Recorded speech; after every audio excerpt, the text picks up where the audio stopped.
Hello everyone and welcome to this wonderful session of NEET 2021 paper solution.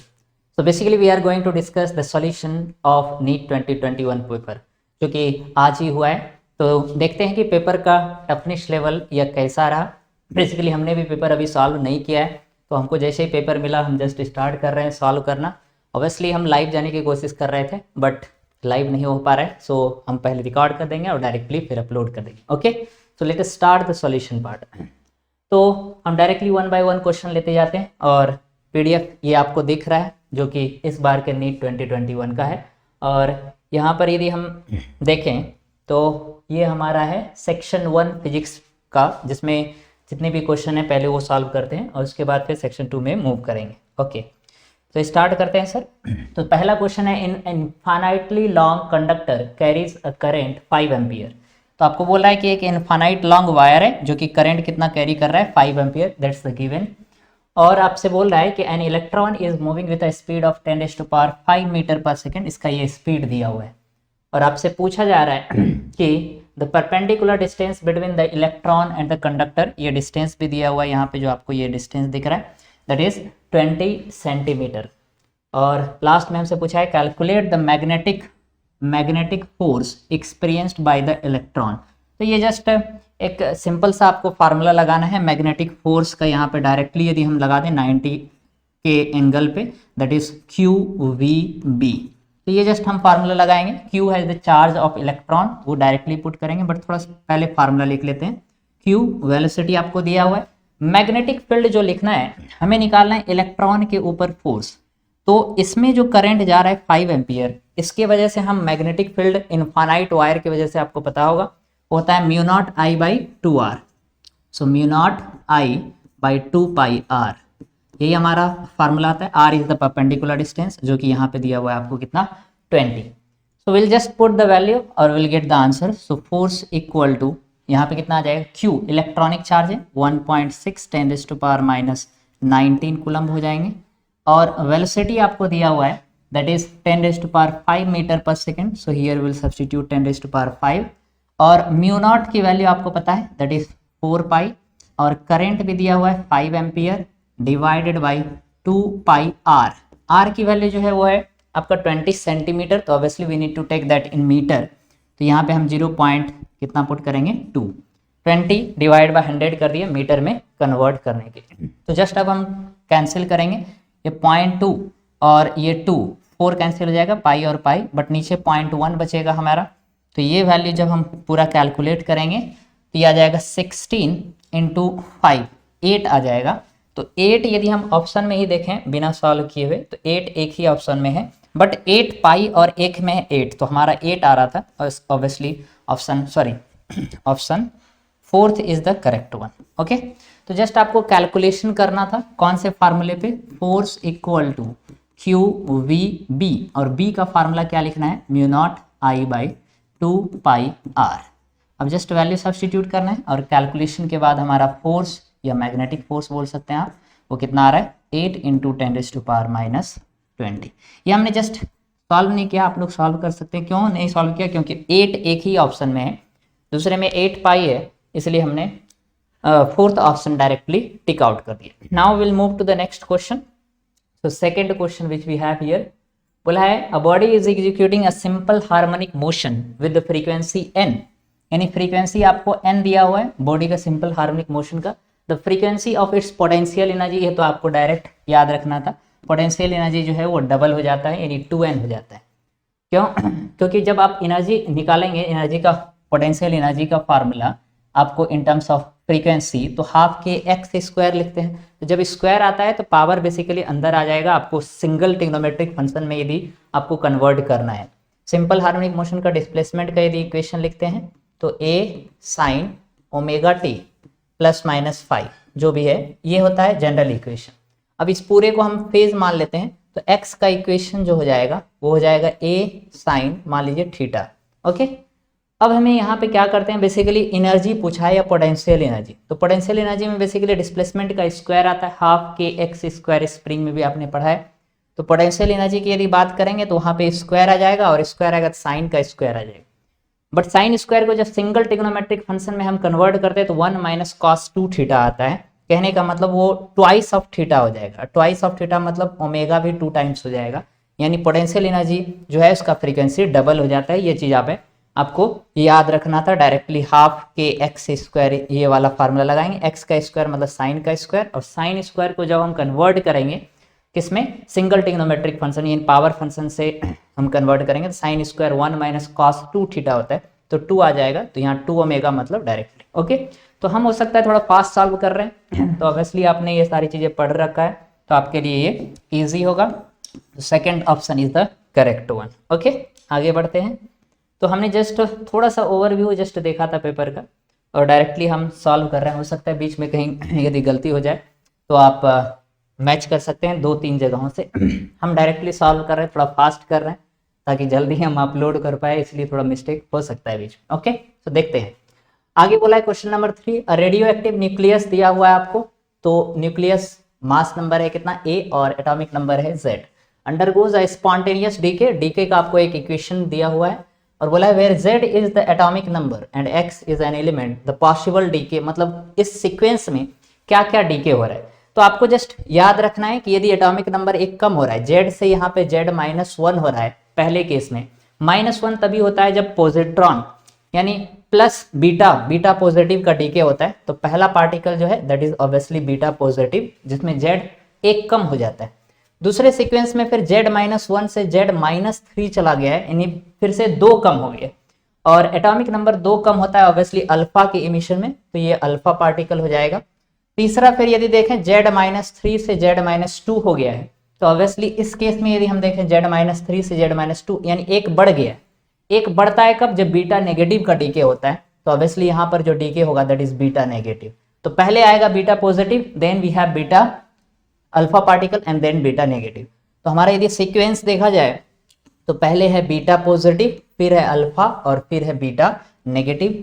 तो देख लीजिए कौन सा ऑप्शन है। Yes, option number 3 is the correct one. पहले बीटा फिर अल्फा फिर beta negative. Now let us move to the next question. Obviously question number 4 है आपके स्क्रीन पे। Yes, the escape velocity from the earth of surface, escape velocity दिया हुआ है आपको। The escape velocity from the earth surface, earth के surface से एक ऑब्जेक्ट को जब हम फेंक रहे हैं तो उसका एस्केप वेलोसिटी आपको v दिया हुआ है। तो v is nothing but the ve, escape velocity को ve से लिखते हैं। The escape velocity from the surface of another planet having the radius 4 times, एक दूसरा प्लैनेट है जिसका रेडियस अर्थ के रेडियस से 4 टाइम्स है। The mass density is same, मतलब डेंसिटी उसका कांस्टेंट है, तो उसका एस्केप वेलोसिटी क्या होगा। तो ऑब्वियसली ऐसे केस में आपको एस्केप वेलोसिटी जो है वो डेंसिटी और रेडियस के टर्म में लिखना पड़ेगा, क्योंकि क्वेश्चन में 2 चीजें दिया हुआ है। पहला है कि रेडियस जो है वो 4 टाइम्स हो गया है और डेंसिटी कांस्टेंट है। So we need to write the escape velocity in terms of density. तो चलिए लिखते हैं। एस्केप वेलोसिटी का जो फार्मूला होता है वो जनरल फार्मूला आपको पता होगा, ये होता है 2g mass of the planet by क्या r। तो अर्थ के लिए अभी हमने लिख लिया है, किसी अदर प्लैनेट के लिए भी यही सिचुएशन रहेगा। अब जस्ट मास को हम डेंसिटी में कन्वर्ट कर देते हैं, क्योंकि the given situation has the constant density. तो 2 को 2 रहने देते हैं, g को भी g रहने देते हैं। मास को ऑब्वियसली वॉल्यूम इनटू डेंसिटी लिखेंगे और वॉल्यूम होता है 4/3 पाई r Q, that's the volume into density. तो ये बन गया मास डिवाइड बाय r। तो यहाँ से यदि देखा जाए तो एस्केप वेलोसिटी का हमारा जो जनरल फार्मूला आ गया that is how much, 2g और नीचे ये इंटू 4 पाई, नीचे और आ जाएगा 3, रो भी आ जाएगा और r क्यू कैंसिल होगा तो r² आएगा। तो कहने का मतलब जो बाहर आ रहा है वो क्या है, r बाहर आ रहा है। अब डेंसिटी कांस्टेंट है तो ये ब्रैकेट वाला पूरा टर्म ही कांस्टेंट रहेगा। तो we can conclude that the escape velocity that is directly proportional to the radius. So this is the situation. और क्वेश्चन में बोला है कि रेडियस जो है वो 4 टाइम्स हो गया है, तो ऑब्वियसली एस्केप वेलोसिटी भी 4 टाइम्स हो जाएगा। पहले एस्केप वेलोसिटी v दिया हुआ था, now the escape velocity will be 4v। तो option number 4 will be the correct one. तो यहाँ पे एस्केप वेलोसिटी का आपको जो फार्मूला पता है वो मास के टर्म में होता है, बट क्वेश्चन में डेंसिटी बोला है, कांस्टेंट है, तो we need to convert the mass into volume into density. और उसके बाद जब रेडियस का रिलेशन आएगा वो डायरेक्ट रिलेशन आएगा। तो ऑब्वियसली यहाँ से हमें कंक्लूड करना पड़ेगा, since the radius has become 4 times, obviously the escape velocity that will be also 4 times. तो इस तरह से हमें बेसिकली थोड़ा सा लॉजिकल पेपर है, उतना इजी भी नहीं है जैसे प्रीवियस ईयर ये लास्ट ईयर का जो पेपर था उसके कंपैरिजन में ऑब्वियसली ये थोड़ा सा टफ माना जाएगा। ओके, आगे मूव करते हैं। Next we have question number 5। Okay, इधर आ जाते हैं। ये हमारा है क्वेश्चन नंबर 5। क्या बोला है देख लेते हैं। ओके, एक मिनट। हाँ, क्वेश्चन नंबर 5 के लिए आपको क्या बोला है, आपको बोल रहा है the half life of a radioactive nuclei is कितना 100 आवर्स, यानी हाफ लाइफ आपको दिया हुआ है कितना, हाफ लाइफ टी हाफ आपको दिया हुआ है दैट इज 100 आवर्स। अच्छी बात है। The fraction of original activity that will remain in 150 hour, तो 150 आवर आप कॉमन सेंस से देखते हैं कि ये कितना हाफ लाइफ हो गया, 100 आवर्स मतलब एक हाफ लाइफ, तो 150 मतलब क्या, 150 मतलब 100 प्लस 50, तो यानी 1 half life plus half life मतलब आधा हाफ लाइफ का आधा, तो टोटल हो जाएगा 3/2। अब नंबर ऑफ हाफ लाइफ को n से लिखते हैं, तो obviously here we have 3/2 that is the number of half life. कितने में, कितने 150 आवर्स में, क्योंकि एक घंटे में मतलब एक हाफ लाइफ, तो 150 घंटे मतलब 1 plus half that is 3/2 that is the number of half life. Question में आपसे पूछ रहा है फ्रैक्शन ऑफ ओरिजिनल एक्टिविटी, मतलब कितना बचा रहेगा एक्टिविटी। तो एक्टिविटी का जनरल फार्मूला आपको याद होगा, A इक्वल टू होता है A0 डिवाइडेड बाय 2 का पावर कितना n कितना है हमारा 3/2। तो इसको जस्ट आप फ्रैक्शन पूछा है, मतलब total activity at this moment divide by initial activity, और ये जब निकालेंगे तो 1/2 का पावर 3/2, इसको ऑब्वियसली लिख सकते हैं 2√2। So fraction of activity that will remain at या after 150 hour that will be obviously 1/2√2। Option number second will be the correct one। तो डायरेक्टली फार्मूला बेस्ड क्वेश्चन था, बट ऑब्वियसली आपको थोड़ा सा लॉजिक लगाना है कि एक घंटे में एक हाफ लाइफ होता है, तो 150 घंटे का मतलब यहाँ पे हो गया कि 3/2 यानी 1.5 हाफ लाइफ है, बेसिकली 1.5 मतलब हाफ, तो नंबर ऑफ हाफ लाइफ 3/2 है, और एक्टिविटी का डायरेक्ट फार्मूला हमें यूज कर देना था। एक्टिविटी इक्वल टू होता है A0 डिवाइड बाई 2 का पावर n क्या है नंबर ऑफ हाफ लाइफ। तो बहुत इजी क्वेश्चन था, ये भी इजी नहीं बोल सकते बट ऑब्वियसली लॉजिकल बोल सकते हैं, क्योंकि क्वेश्चन इस बार का बहुत ही लॉजिकल बोला जा सकता है। आगे बढ़ते हैं, थोड़ा हम भी जल्दी जल्दी सॉल्यूशन निकाल रहे हैं। आपको अभी सॉल्यूशन हो सकता है कि जब मैं फास्ट लिखता हूं तो हो सकता है फॉर्मूले समझ में ना आए, क्योंकि आप यदि पूरा सिलेबस पढ़े हैं तो ऑब्वियसली आप जल्दी गेन कर पाएंगे। हम जल्दी सॉल्यूशन अपलोड करने के लिए थोड़ा सा फास्ट कर रहे हैं। ओके, नेक्स्ट क्वेश्चन नंबर 6 है convex lens A of focal length 20 centimeter. तो आपको बोला है एक कन्वेक्स लेंस है और इसका फोकल लेंथ आपको दिया हुआ है कितना 20 सेंटीमीटर। अच्छी बात है। आगे बोला है कनकेव लेंस B, तो इसका नाम A रख दिया गया, और दूसरा एक कनकेव लेंस है इसका फोकल लेंथ है 5, तो ये है दूसरा कॉनकेव लेंस, और इसका फोकल लेंथ ये 1 मान लेते हैं, ये 2 है, और ये है हमारा 5 सेंटीमीटर। ओके, आपसे पूछा जा रहा है same axis with a distance d between them, यानी दोनों के बीच में जो डिस्टेंस है वो बोला जा रहा है d है। ओके, और आपसे क्या पूछा है, आपसे पूछ रहा है कि if parallel beam of light falling on A leaves B as parallel. बहुत ही इंटरेस्टिंग लॉजिकल है, थोड़ा क्या लॉजिकल है, यहाँ पे बोला है कि A से जो पैरेलल बीम ऑफ लाइट आया तो वो इस तरह से कहीं कन्वर्ज होगा, और B से यानी दूसरे लेंस से जाने के बाद फिर पैरेलल हो गया। इसका लॉजिक ये है कि ये पैरेलल बीम इस फर्स्ट के फोकस पे कन्वर्ज होगा, यानी this distance is nothing but the F1 first का फोकल लेंथ, और दूसरे का फोकल लेंथ ये हो जाएगा, यानी ये हो गया F2। तो टोटल डिस्टेंस जो है बेसिकली D की वैल्यू वो F1 प्लस F2 है, यहाँ पे लॉजिक से आप बोल सकते हैं। तो F1 plus F2 that is the D, और आपसे D की ही वैल्यू पूछ रहा है, तो F1 दिया था 20 और F2 है 5, obviously 25, so first option will be the correct one. तो this was the question number 6। Now let us move to the question number next that is 7। तो अगले क्वेश्चन पे मूव करते हैं, क्वेश्चन नंबर 7 पे। देखिए क्या है 7 नंबर क्वेश्चन। ओके, क्या बोला है सर, रेड ले लेते हैं। Okay, a capacitor of capacitance C is connected across N AC source of voltage V, और उसका वोल्टेज का एक इक्वेशन दिया हुआ है, AC voltage obviously V equal to V0, fluctuating voltage है, साइन ओमेगा t आ रहा है। The displacement current between the plates of the capacitor would be, तो आपको डिस्प्लेसमेंट करंट पूछा जा रहा है, तो सबसे पहले हम डिस्प्लेसमेंट करंट का आपको फार्मूला बता देते हैं। डिस्प्लेसमेंट करंट ये होता है एप्सिलॉन नॉट और क्या sir d phi by dt, यही होता है। इलेक्ट्रिक फ्लक्स का बेसिकली डिफरेंशिएशन है, डी फाई बी नहीं है, ई है, यानी इलेक्ट्रिक फ्लक्स का differentiation. So this is the magnitude of we can say the displacement current. अब ये निकालने का यदि हम सिंपल तरीका देखें तो ऑब्वियसली हम एक एक स्टेप ऊपर मूव करते जाते हैं। तो हम क्या करेंगे, फाई डी को लिखेंगे, एप्सिलॉन नॉट को एज इट इज रहने देते हैं, और उसके बाद यहाँ जो ऑप्शन है उसमें सी के टर्म में भी दिया है, तो दूसरा इजी मेथड ये भी हो सकता है, आप ऐसे लिखिए Q equal to C into V, और V जो दिया हुआ है आपको वो कितना है, V is equal to V naught sine of how much omega t, यही है हमारा इक्वेशन। तो हम क्या करेंगे, करंट निकालना है, जस्ट इसको डिफरेंशिएट कर देंगे, so D Q by D T that's will be the current, और कन्वेंशनल करंट ही डिस्प्लेसमेंट करंट के बराबर हो जाता है। ये हमारा C का C रहेगा, V नॉट ओमेगा बाहर आ जाएगा और साइन बन जाएगा क्या, cos omega T. I hope this must be the clear, और यही क्या बन गया हमारा डिस्प्लेसमेंट करंट, कितना आ गया, C omega V naught cos of omega T. तो कौन सा ऑप्शन पे ताला लगाना पड़ेगा सर, देख लीजिए आप, displacement current C omega V naught cos of, last तो नहीं होगा, cos cos, yes first option ही करेक्ट है। तो C ओमेगा यानी V naught omega C into cos omega T. तो बहुत ही इजी स्ट्रेट फॉरवर्ड क्वेश्चन था, but obviously Q equal to C भी हमने लिखा, C इज द कैपेसिटेंस, जो भी आप समझ सकते हैं यहाँ पे, और फिर हमने इसको डिफरेंशिएट कर दिया, और D Q by D T ही क्या होता है हमारा करंट। बहुत ही सिंपल था। आगे बढ़ते हैं नेक्स्ट क्वेश्चन पे, क्वेश्चन नंबर 8, थोड़ा फास्ट कर रहे हैं, हो सकता है आपको थोड़ा सा टफ जाए, बट आप आंसर की के लिए ये वीडियो जरूर देखें, ओके, आंसर की मैच कर सकते हैं।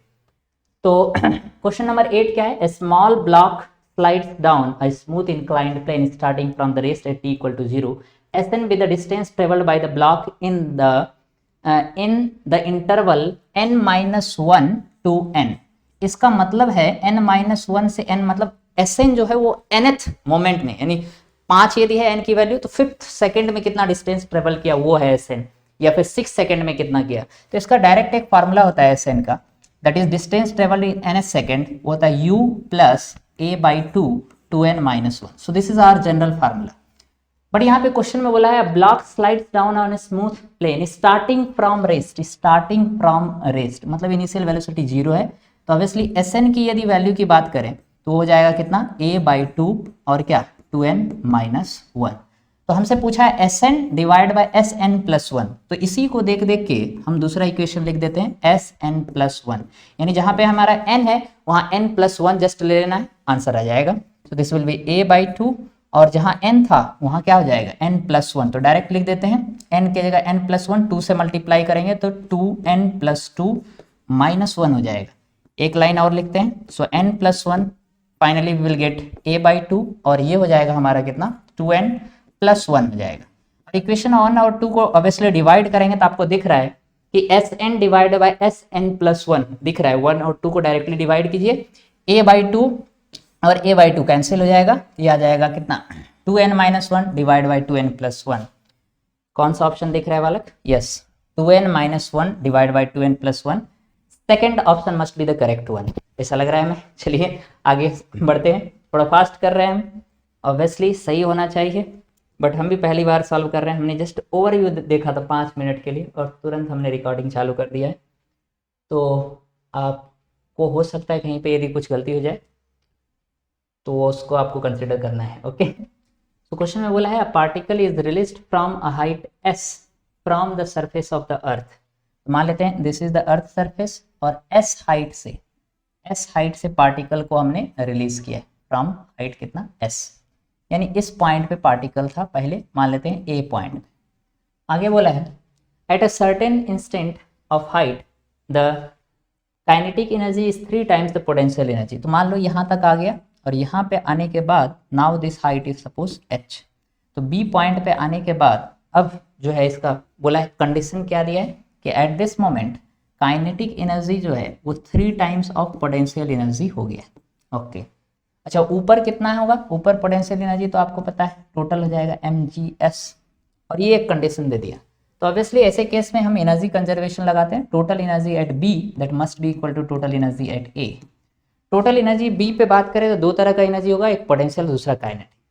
तो काइनेटिक बोला है 3 टाइम्स पोटेंशियल है, 3 टाइम्स पोटेंशियल हो जाएगा mg, और b का हाइट है h, तो 3 टाइम्स ऑफ mgh प्लस ये हो गया काइनेटिक, क्योंकि kinetic 3 times of potential plus क्या पोटेंशियल एनर्जी, और पोटेंशियल एनर्जी तो होगा mgh equal to total energy at A से हमने ड्रॉप किया तो यहाँ काइनेटिक तो जीरो होगा, केवल पोटेंशियल होगा, सो दैट इज mgs। तो mg दोनों तरफ आपको कैंसिल कर देना है, तो इधर हो जाएगा आपका 4h इक्वल टू s, तो obviously h that is equal to s/4। तो ये हमारा पहला पार्ट आ गया हाइट। बट s/4 प्रॉब्लम क्या है कि फर्स्ट में भी है, सेकंड में भी है और फोर्थ में भी है, तो 4 ऑप्शन में है। तो ऐसे केस में हमें क्या करना पड़ेगा, फिर स्पीड निकालना पड़ेगा। तो स्पीड निकाल लेते हैं, हाइट हमारा आ गया s/4। अब सेम क्वेश्चन में हम स्पीड निकालते हैं। तो आपको बोला है कि ये ए पॉइंट था, ए से ये बी पे आ गया है, और बी पे कंडीशन दिया हुआ है। क्या कंडीशन दिया हुआ है कि kinetic energy at B is equal to 3 times of potential energy at B. B का हाइट आपने माना है कितना h, तो ऑब्वियसली लिख देंगे यहाँ पे kinetic energy half mv² and 3 times of potential, potential हो जाएगा mgh, और h की वैल्यू अभी अभी आपने निकाला कितना s/4, s/4 हो गया, m से m कैंसिल हो गया और 2 और ये 4 कैंसिल होगा तो 2 हो जाएगा। तो ऑब्वियसली v इक्वल टू दिख रहा है √3gs/2, so that's the speed s/4 and 3gs/2। तो obviously option number 4 is the correct one. आगे मूव करते हैं। तो बहुत ही लॉजिकल क्वेश्चन हम बोल सकते हैं कि पूछा गया है।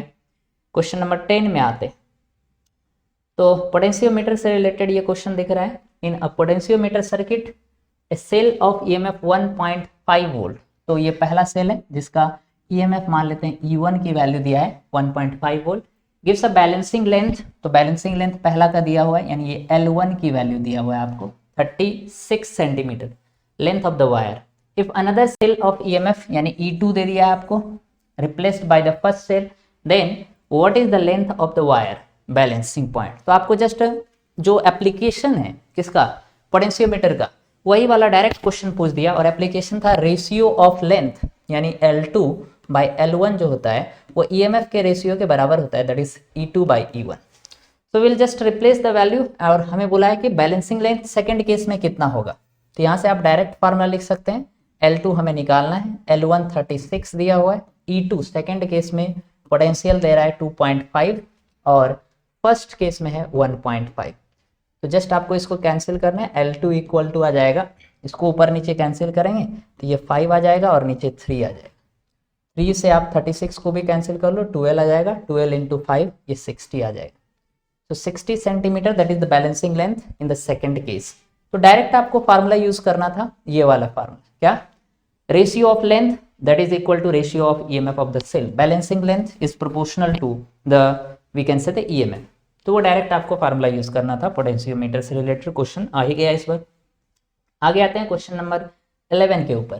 बोला है for a plane electromagnetic wave propagating in X direction. तो ईएम वेव से रिलेटेड क्वेश्चन है। एक्स डायरेक्शन में इलेक्ट्रोमैग्नेटिक वेव मूव कर रहा है।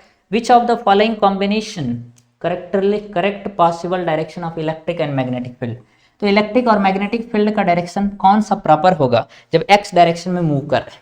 तो ऑब्वियसली आपको याद रखना पड़ेगा, जब भी बात इलेक्ट्रोमैग्नेटिक वेव की आती है, so both electric and magnetic field in the EM wave that is always perpendicular.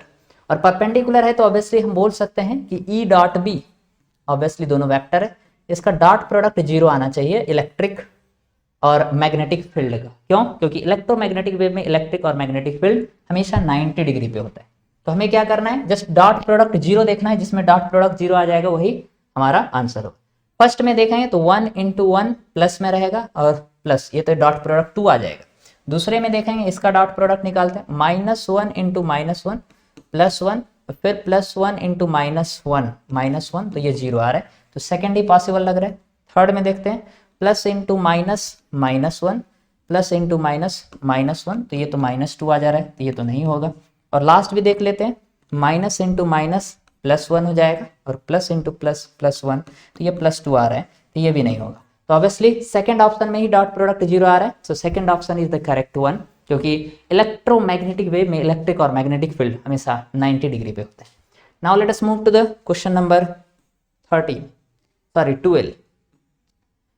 में बोला है a polar molecules are the molecules having zero dipole moment. नहीं, पोलर है मतलब उसमें नेट डायपोल मोमेंट क्या होगा नेट डायपोल मोमेंट जीरो नहीं होगा। दूसरा बोला है acquires dipole moment only in the presence of electric field, ऐसा जरूरी नहीं है, चार्ज है तो due to displacement of charge, यानी चार्ज को डिस्प्लेस करने की जरूरत नहीं है। थर्ड बोला है acquires dipole moment only when magnetic field is absent, नहीं ऐसा जरूरी नहीं है। बोला acquires dipole moment when magnetic field is absent, नहीं जब मैग्नेटिक फील्ड नहीं रहेगा तभी होगा, ऐसा जरूरी नहीं है। अच्छा लास्ट में बोला है having permanent electric dipole moment, ये ऑब्वियसली फोर्थ ऑप्शन करेक्ट होगा, यानी एक मॉलिक्यूल के पास परमानेंट डायपोल मोमेंट होना चाहिए तभी वो मॉलिक्यूल पोलर मॉलिक्यूल की कैटेगरी में आएगा। तो डायरेक्टली ये थ्योरेटिकल क्वेश्चन हम बोला जा सकता है। आगे मूव करते हैं क्वेश्चन नंबर 13 के ऊपर, थोड़ा फास्ट कर रहे हैं बालक, आई होप आपको आंसर की मैच करने के लिए बेसिकली हम थोड़ा फास्ट सॉल्यूशन कर रहे हैं। ऑब्वियसली क्वेश्चन नंबर 13 पे आ जाते हैं, मूव करते हैं क्वेश्चन नंबर 13 के ऊपर। क्या बोला है, three velocity, the velocity of a small ball of mass capital M and density D when dropped in a container filled with glycerin becomes constant after some time। Okay बहुत ही interesting question है। बोला है एक ball है, ball की density mass आपको दिया हुआ है m और डेंसिटी इसका दिया हुआ है d, और इसको बोला है एक कंटेनर में हमने रिलीज कर दिया, इसमें ग्लिसरीन है, ग्लिसरीन भरा हुआ है और ग्लिसरीन की डेंसिटी आपको दिया हुआ है दैट इज d/2, तो ग्लिसरीन की डेंसिटी है d/2। Then the viscous force acting on the ball, आपको याद रखना है कि जब भी टर्मिनल वेलोसिटी अचीव कर लेगा वैसे केस में विस्कस फोर्स यानी ऊपर का फोर्स और नीचे का फोर्स क्या होता है, बैलेंस हो जाता है। तो बॉल यदि ग्लिसरीन में जैसे जाएगा तो वेट फोर्स तो हमेशा रहेगा ही, ऊपर दो फोर्स लगेगा, एक ड्रैग फोर्स लगेगा और दूसरा विस्कस फोर्स लगेगा। तो हमने पूछा है कि what is the viscous force, viscous मतलब ड्रैग फोर्स ही हो गया, सॉरी ड्रैग मतलब विस्कस ही हो गया, दूसरा लगेगा फोर्स ऑफ बायंसी, दो फोर्स लग रहा है, एक बायंसी और दूसरा ड्रैग मतलब विस्कस फोर्स। तो बेसिकली विस्कस मतलब ड्रैग फोर्स निकालने हमें बोला जा रहा है, तो ऊपर और नीचे का फोर्स हम बैलेंस कर देते हैं। तो ड्रैग प्लस नीचे है हमारा फोर्स ऑफ बायंसी, सॉरी ऊपर है फोर्स ऑफ बायंसी और नीचे हमारा वेट फोर्स। ओके तो जस्ट हमने लिखना है ड्रैग कितना होगा, तो ये हो जाएगा mg minus of force of buoyancy.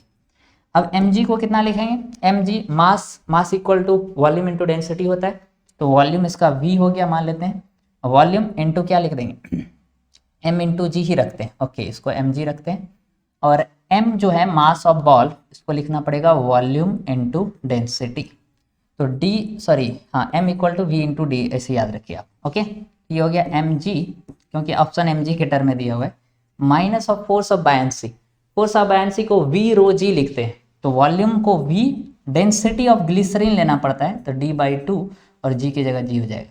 अब वॉल्यूम इंटू डेंसिटी ये मास बन जाएगा, तो ऑब्वियसली आपको दिख रहा है mg माइनस ऑफ mg/2 आ जाएगा, जो कि आएगा mg/2, यानी विस्कस फोर्स की वैल्यू जो है वो कितना आ गया, या ड्रैग फोर्स जो भी आप लिखते हैं इसको कितना आ गया mg/2। हम थोड़ा सा फास्ट कर रहे हैं वाले, ठीक है, mg/2 कोई ऑप्शन है, yes first option will be the correct. तो हमने क्या किया, जस्ट ऊपर का फोर्स और नीचे का फोर्स बैलेंस कर दिया, but the option is in terms of mass of the ball. तो ऑब्वियसली जब आप फोर्स ऑफ बायंसी लिखेंगे तो v रो g लिखेंगे, तो वॉल्यूम इंटू डेंसिटी वो मास ऑफ बॉल के बराबर है, वही हमने रिप्लेस किया है। Now let us move to the question number 14।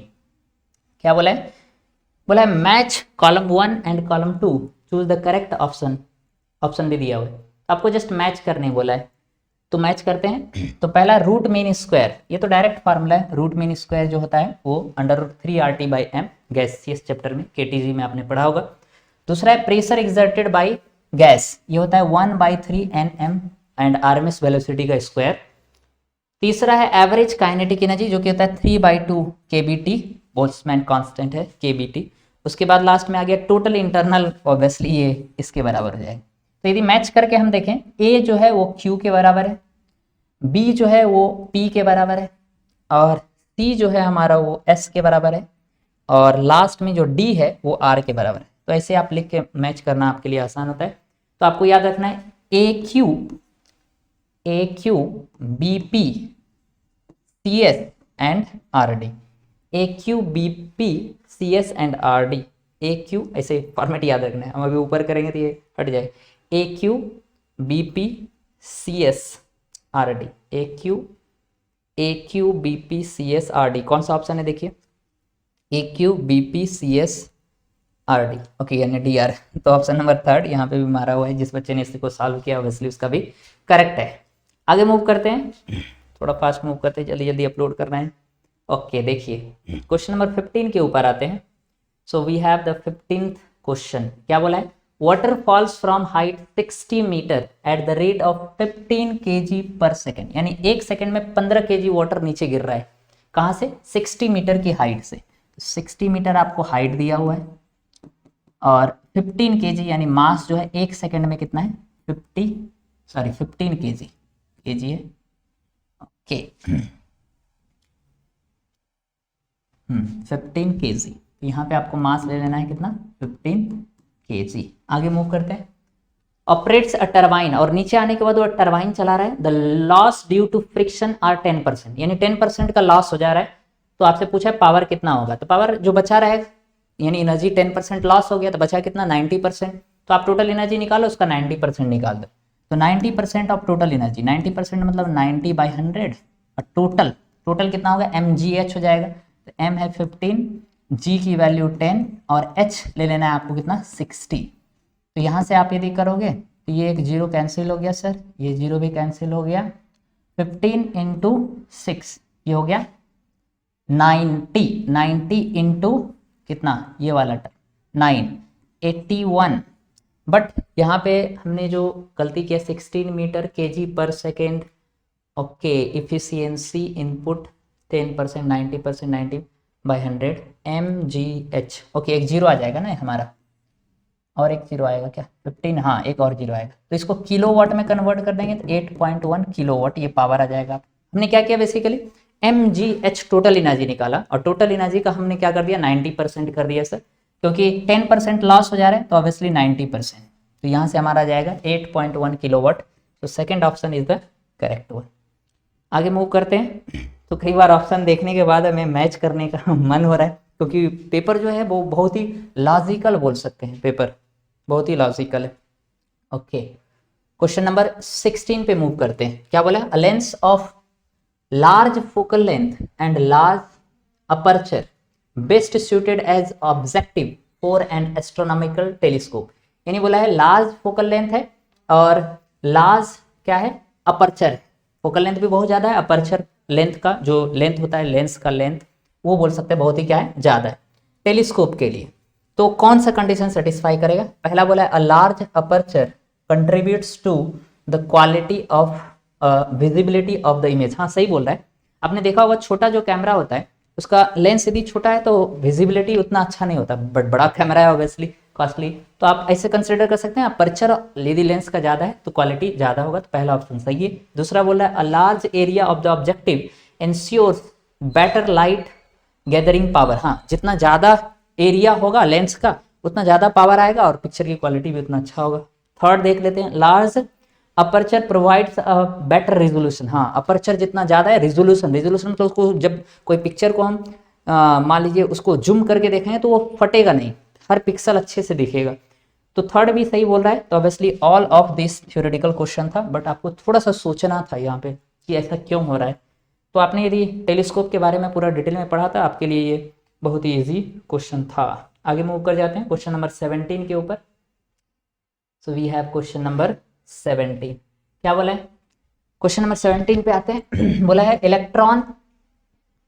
The electron concentration in an n type semiconductor is the same as the hole concentration, यानी दो तरह का है, एक एन टाइप सेमीकंडक्टर है और दूसरा पी टाइप सेमीकंडक्टर है, दोनों में कंसंट्रेशन सेम है। तो कंसंट्रेशन को आपने चैप्टर में नंबर डेंसिटी से भी पढ़ा होगा कि यूनिट वॉल्यूम में कितना नंबर ऑफ इलेक्ट्रॉन है या कितना नंबर ऑफ होल्स है, उसी को बोलते हैं कंसंट्रेशन। तो आपको बोला है कि an external field electric is applied across etch, यानी एन टाइप के अक्रॉस इलेक्ट्रिक फील्ड लगाएं और पी टाइप में। तो आपसे पूछ रहा है कि करंट किस में ज्यादा होगा, ऑप्शन दिया है करंट दोनों में सेम होगा, करंट किस में। तो यहाँ पे कॉमन सेंस का क्वेश्चन है कि इलेक्ट्रॉन की मूव करने की कैपेबिलिटी ज्यादा होता है, उसी को हम मोबिलिटी भी बोलते हैं। The capability to move the electron is more than that of the hole. तो ऑब्वियसली इलेक्ट्रॉन ज्यादा मूव करता है और उसका ज्यादा यदि फास्ट मूव करेगा तो करंट उसका ज्यादा होगा। तो एन टाइप में करंट ज्यादा होगा, किससे? पी टाइप से, करंट इन पी टाइप। तो obviously option third will be the correct, क्योंकि एन टाइप मतलब इलेक्ट्रॉन की मोबिलिटी ज्यादा होता है, किससे? P type. यानी होल से। क्वेश्चन नंबर 18 में आ जाते हैं, क्या बोला है देख लीजिए। बोला है a nucleus with mass number 240 breaks into 2 fragments. Okay, एक न्यूक्लियस है जिसका मास नंबर कोई भी मान लेते हैं x है, 240 है मास नंबर, अच्छी बात है। ब्रेक्स इनटू 2 फ्रेगमेंट, 2 फ्रेगमेंट में टूट गया, मान लेते हैं x हो गया और y हो गया, और दोनों का बोला है मास नंबर 120 इच।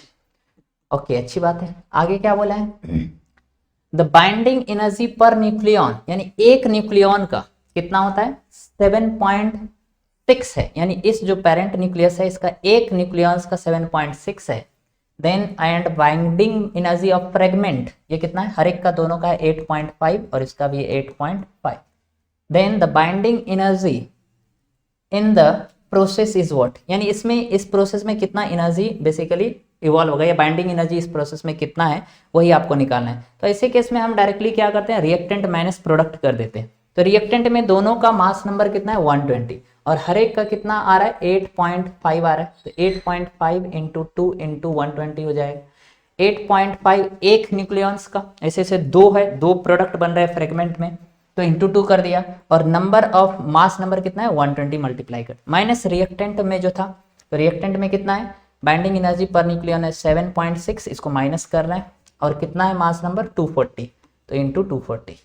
तो यहाँ से आपको क्या करना है, ये 120 इंटू 240 कॉमन आ जाएगा, और बचेगा हमारा ब्रैकेट में 8.5 माइनस ऑफ 7.6 जो कि आ जाएगा हमारा 0.9।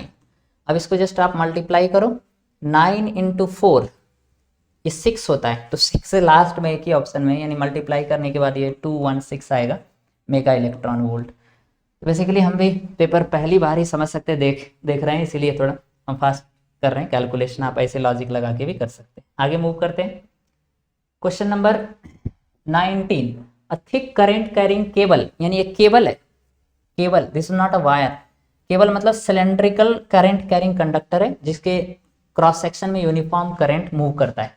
करंट कितना जा रहा है, बोल रहा है आई करंट फ्लो कर रहा है, total current that amount is given how much I, uniformly distributed across it. The variation of the magnetic field B due to the cable with the distance r from the axis of the cable. तो ये हमारा इसका axis है, जैसे जैसे distance बढ़ेगा तो r की वैल्यू मैग्नेटिक फील्ड को प्लॉट करना है। तो ये तो आपको डायरेक्ट याद होगा कि अंदर में magnetic field is directly proportional to distance और बाहर में magnetic field is inversely proportional to distance. तो ये जो कर्व आता है पहले स्ट्रेट लाइन आएगा, फिर रेक्टेंगुलर हाइपरबोला हो जाएगा, पहले स्ट्रेट लाइन फिर rectangular hyperbola, that is the b versus distance from the axis. तो ऐसा कौन सा कर्व है देख लीजिए, पहला तो नहीं है, दूसरा तो केवल स्ट्रेट लाइन है, यस। थर्ड ऑप्शन में देख लीजिए क्या बोला है, b पहले स्ट्रेट लाइन है और फिर रेक्टेंगुलर हाइपरबोला है, अंदर में डायरेक्टली प्रोपोर्शनल होता है, जैसे जैसे एक्सिस से दूर जाते हैं फील्ड बढ़ते जाता है, और बात जब बाहर की आती है तो इनवर्स रिलेशन होता है, वायर से दूर जाने पे फील्ड घटते जाता है, that is the third case. Okay, तो थर्ड ऑप्शन था इस क्वेश्चन का। आगे मूव करते हैं, question number I think yes 20, question number 20 पे आ जाते हैं। तो यदि हमारे हिसाब से बोला जाए पेपर कैसा था, प्रीवियस लास्ट ईयर के कंपैरिजन में थोड़ा सा टफ था फिजिक्स, या बोल सकते हैं लॉजिकल था। आगे आते हैं, two charged spherical conductors of radius r1 and r2 are connected by a wire. Okay, तो दो स्फेरिकल कंडक्टर है, पहला का रेडियस है r1 और दूसरे का रेडियस है r2। ओके, अच्छी बात है, और दोनों को एक वायर के थ्रू कनेक्ट कर दिया। जब भी किसी भी दो सिस्टम को वायर से कनेक्ट करते हैं दोनों का पोटेंशियल सेम हो जाता है। Then the ratio of surface charge density क्या होगा, तो कंडीशन आपको बोले पोटेंशियल सेम हो जाता है, v1 इक्वल टू v2 कर दीजिए। पोटेंशियल का फार्मूला आपको पता होगा, पोटेंशियल इक्वल टू होता है k q1 q2 by r। यह पोटेंशियल का फार्मूला हम इधर साइड में डिराइव कर लेते हैं, v इक्वल टू होता है k q by r। Okay, आप ऐसे समझ सकते हैं, k का मतलब होता है 1/4 पाई एप्सिलॉन, तो 1/4 पाई एप्सिलॉन को साइड में रख दिए और नीचे r स्क्वायर बना दिया। ऐसा क्यों कर रहे हैं, नीचे r स्क्वायर बनाने के लिए एक r से मल्टीप्लाई करना पड़ेगा, तो ऊपर भी आ जाएगा r। ऐसा हमने इसलिए किया क्योंकि q को q रखा, k का मतलब 4 पाई एप्सिलॉन और नीचे एक r को मल्टीप्लाई कर दिया, क्योंकि ये पूरा बन जाएगा सरफेस चार्ज डेंसिटी, और क्वेश्चन में पूछा है आपसे ratio of surface charge density. तो फार्मूला यदि देखें पोटेंशियल का, तो q बाई ये आ गया 4 पाई r स्क्वायर मतलब एरिया, q बाई एरिया मतलब surface charge density sigma into r by epsilon not. तो v का जो फार्मूला होता है वो होता है sigma r by epsilon not, तो यहाँ पे लिख दीजिए, इसके लिए हो जाएगा sigma 1 R1 divide by epsilon naught, और इधर हो जाएगा sigma 2 R2 divide by epsilon not. तो आपको क्या करना है ऐसे केस में, ऑब्वियसली सिग्मा 1 बाई सिग्मा 2 लिखना है, सिग्मा 1 बाई सिग्मा 2, ये हो जाएगा R2 डिवाइडेड बाई R1। तो R2 by R1 option number second is the correct one. तो आई होप हम सही कर रहे हैं, थोड़ा फास्ट करने के चक्कर में हो सकता है कुछ गलती ना हो जाए। के जो है 1/4 पाई एप्सिलॉन होता है, सही लिखा था, के क्यू बाई आर पोटेंशियल होता है, ऊपर नीचे आर से मल्टीप्लाई कर दिए तो Q/4 पाई आर स्क्वायर ये सिग्मा हो गया, sigma r by epsilon nought, ये हो गया हमारा पोटेंशियल। तो हमने दोनों का पोटेंशियल सेम कर दिया क्योंकि दोनों को एक वायर से कनेक्ट किए, तो यहाँ पे R2/R1 आ गया। सरफेस चार्ज डेंसिटी का रेशियो पूछा था। आगे मूव करते हैं क्वेश्चन नंबर 21 के ऊपर। ओके, देखिए क्या बोला है, बोला है E and G denotes the energy and the gravitational constant. Okay, तो E बाई जी का डायमेंशन आपसे पूछ रहे हैं। तो E का डायमेंशन मतलब एनर्जी होता है, एनर्जी का मतलब वर्क होता है, वर्क का मतलब फोर्स इंटू डिस्प्लेसमेंट होता है, फोर्स का मतलब मास इंटू एक्सेलरेशन होता है। वो सब चीजें करने के बाद E का जो डायमेंशन आएगा ये आ जाएगा mL2T-2। ओके, मास इंटू एक्सेलरेशन, तो एक्सेलरेशन मीटर पर सेकेंड इंटू डिस्प्लेसमेंट मतलब L2 आ जाएगा। तो ये हो गया इसका। G का यदि बात करें तो ये होता है m-1 L-2 T-1, sorry T+1 I think. Okay, ऐसा कुछ होता है, ये थोड़ा आप चेक कर रही हैं कहाँ से, देखिए इधर साइड में निकाल के दिखाते हैं। तो G इक्वल टू जो होता है ये हो जाएगा force into r square divided by m1 m2। Gravitational force का हमने फार्मूला लिखा है, G m1 m2 by are square होता है, वहाँ से G निकाल लिया है। फोर्स इक्वल टू हो जाता है मास इंटू एक्सेलरेशन, तो एक मास तो कैंसिल हो जाएगा। अब यूनिट जस्ट लिख दो, तो मास हो जाता है मीटर पर सेकेंड स्क्वायर, ये जो एक्सेलरेशन है यूनिट लिख रहे हैं मीटर पर सेकेंड स्क्वायर, आर जो है वो डिस्टेंस होता है यानी मीटर का स्क्वायर, और नीचे आ गया मास। ओके, तो मास के लिए हो गया kg। तो देखो kg मतलब m⁻⁻1 हो गया, m into m sorry metre square into यहाँ पे आ गया हमारा मीटर, L3 हो जाएगा वाला, और t हो जाएगा हमारा कितना -2। ये आ गया g का। फिर से एक बार देख लेते हैं, force mass into acceleration, acceleration हो गया मीटर पर सेकेंड स्क्वायर, डिस्टेंस का स्क्वायर मतलब metre square divide by kg, kg का मतलब m-1 हो गया, ऊपर हो गया metre into metre square L3, और नीचे आ गया टाइम टू द पावर -2, तो ये टाइम टू द पावर -2 आ जाएगा। अब दोनों को जब डिवाइड करेंगे टाइम टू द पावर -2 यहाँ भी आ रहा है और यहाँ भी -2, ये कैंसिल। अच्छा यहाँ पे थोड़ा सा गलती लिखें, L3 था, L3। दोनों को जस्ट डिवाइड कर दो वाला, दोनों को डिवाइड करेंगे तो ये हो जाएगा m का पावर 2, m का पावर 2 दिख रहा है क्योंकि ये नीचे से जब ऊपर जाएगा तो ऐड हो जाएगा, m का पावर 2 आ गया। ओके, m का पावर 2। L जो 3 है वो ऊपर जाके -1 बन जाएगा क्योंकि ऊपर 2 है तो -1, और लास्ट में t और t तो कैंसिल हो जाएगा क्योंकि -2 है तो 0 हो जाएगा। तो ऑप्शन नंबर फर्स्ट ही करेक्ट होगा। किसी ने सेकंड मार के रखा था जिससे हमने पेपर मंगवाया तो वो थोड़ा गलती हो गया। ओके, आगे मूव करते हैं। तो बहुत ही लॉजिकल क्वेश्चन था, जस्ट जी और एनर्जी का डायमेंशन लिखना था, दोनों को डिवाइड कर देना था। क्वेश्चन नंबर 22 पे आ जाते हैं। Okay, a spring is stretched by 5 centimeter by a force 10 Newton. Okay, the time period of oscillation when mass 2 kg is suspended. बहुत ही सिंपल सा क्वेश्चन था, आपको फोर्स इक्वल टू के एक्स लगा देना है और यहाँ से हमारा के आ जाएगा, तो के इक्वल टू हो जाता है कितना F/x। फोर्स आपको दिया हुआ है कितना 10 न्यूटन और x है 5 सेंटीमीटर, तो मीटर में कन्वर्ट करने के लिए ऊपर 100 हो जाएगा, ये आ जाएगा 200। के की वैल्यू आ गया। टाइम पीरियड पूछा है, टाइम पीरियड होता है 2π√m/k। m कितना है हमारा सर, मास है 2 kg डिवाइड बाई के आपने निकाला 200, तो 2 और 2 कैंसिल हो जाएगा, ये हो जाएगा 2π डिवाइडेड बाई 10, 100 बाहर आएगा तो 10 हो जाएगा, तो ये आ जाएगा यदि 3.14 इंटू 2 करेंगे तो 628 डिवाइड बाई 10। ओके, सही लिखे ना, हाँ, तो 6.628 यही ऑप्शन हो जाएगा। क्यों, ये आपका 2 इंटू 3.14, तो ये हो जाएगा 0.628 डिवाइड बाई 10 मतलब 0.628, तो ये हो गया फोर्थ ऑप्शन। तो जस्ट डायरेक्ट आपको फार्मूला लगाना था, टाइम पीरियड m/k का। ओके, स्प्रिंग ब्लॉक सिस्टम में हमेशा कांस्टेंट रहता है। Now will move to the question number 23। Column 1 और कॉलम 2 को फिर से आई थिंक मैच करना है आपको तो जस्ट देख लेते हैं कौन सा है। ड्रिफ्ट वेलोसिटी का फार्मूला क्या होगा, पहला तो नहीं होगा, दूसरा भी नहीं, तीसरा हाँ, ड्रिफ्ट वेलोसिटी का फार्मूला होता है एक्सेलरेशन बाय मास। तो ये बेसिकली ई इंटू ई फोर्स बन गया, तो फोर्स बाय मास ये पूरा एक्सेलरेशन बन गया, एक्सेलरेशन इंटू टाइम ये होता है ड्रिफ्ट वेलोसिटी। ई इंटू ई है इलेक्ट्रॉनिक चार्ज, इलेक्ट्रिक फील्ड, ये हो गया फोर्स, फोर्स बाय मास ये बन गया हमारा एक्सेलरेशन, इंटू टाउ है रिलैक्सेशन टाइम, तो ये पूरा बन गया ड्रिफ्ट वेलोसिटी। तो ए का आ गया आर। ओके, इलेक्ट्रिकल रेसिस्टिविटी, तो ये Ohm's law in microscopic form है। इलेक्ट्रिकल रेसिस्टिविटी रो होता है ई बाई जे, जे है करंट डेंसिटी, तो इसका आ गया एस, बी का आ गया एस। रिलैक्सेशन पीरियड, ये तो आपको डायरेक्ट सेमीकंडक्टर में याद होगा, जस्ट फार्मूला है mass by N E square, rho N है number density of electron, is the electronic charge into rho. अच्छा, रो क्या है, रेसिस्टिविटी। और लास्ट है current density, current density obviously एक ही बचा, तो ऑब्वियसली एक ही हो जाएगा। तो सी का हो गया आपका पी और डी का आपका हो गया डी का क्यू।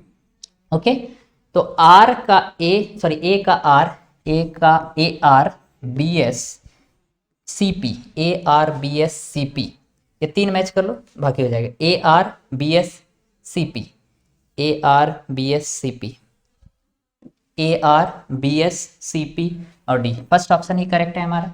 तो जस्ट ये फार्मूला बेस्ड क्वेश्चन था, आपको जस्ट मैच करना था which one was the correct. Okay, now will move to the next question. तो थोड़ा सा फास्ट जा रहे हैं और आपको हो सकता है कि जब ये चीज़ें देखो तो हो सकता है फास्ट बताने की वजह से ना आए, तो हम आंसर की मैच करने के लिए बेसिकली आपको फास्ट बता रहे हैं। चलो बालक, a dipole is placed in an electric field as shown in the figure. हाँ, मतलब आपको बोला है कि इस पॉइंट से बेसिकली इलेक्ट्रिक फील्ड बाहर निकल रहा है, तो ऑब्वियसली यहाँ पे कोई एक चार्ज होगा, इसीलिए यहाँ से क्या हो रहा है, यहाँ पे मान लो प्लस क्यू चार्ज है, फील्ड बाहर निकल रहा है, और यहाँ पे एक डायपोल रख दिया, यहाँ पे प्लस चार्ज, यहाँ पे माइनस चार्ज। तो आपको बोला है which direction will it move, यानी ये डायपोल किधर जाएगा, ये जो डायपोल दिख रहा है ये किधर मूव करे। तो ये कॉमन सेंस है, यहाँ पे प्लस चार्ज है तो चार्ज के सामने है, तो ये वाला फोर्स ज्यादा लगेगा और यहाँ पे फोर्स कम लगेगा। तो माइनस चार्ज पे टूवर्ड्स फोर्स लगता है, तो इधर से कम लगेगा, तो इधर से ज्यादा फोर्स लगेगा, और इस जगह पे माइनस चार्ज है, माइनस पे कम फोर्स लगेगा। तो ओवरऑल फोर्स इस डायरेक्शन में लग रहा है, so it will move in this direction. तो मूवमेंट है राइट के तरफ, तो it will move towards right, towards left पहला बोल रहा है, दूसरा बोल रहा है टुवर्ड्स राइट, हाँ दूसरा होगा। और साथ ही साथ याद रखेंगे फील्ड के डायरेक्शन में पोटेंशियल डिक्रीज होता है, ऑब्वियसली चार्ज से दूर जाएंगे पोटेंशियल डिक्रीज होगा, क्योंकि पोटेंशियल का फार्मूला क्या है, दैट इज के क्यू बाई आर सर। तो आर ज्यादा है तो वी, यानी जैसे जैसे दूर जाते हैं पोटेंशियल घटता है, तो आप ऐसे याद रखो फील्ड के डायरेक्शन में पोटेंशियल घटता है, तो टुवर्ड्स राइट मूव करेगा और पोटेंशियल घटेगा। So towards right and potential will decrease. Second option will be the correct one. यानी डायपोल में will move towards the right, और जैसे जैसे दूर जाएगा उसका पोटेंशियल घटता जाएगा।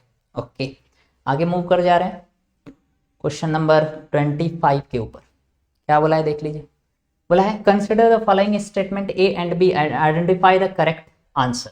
कौन सा करेक्ट आंसर है वो आपको चूज करना है।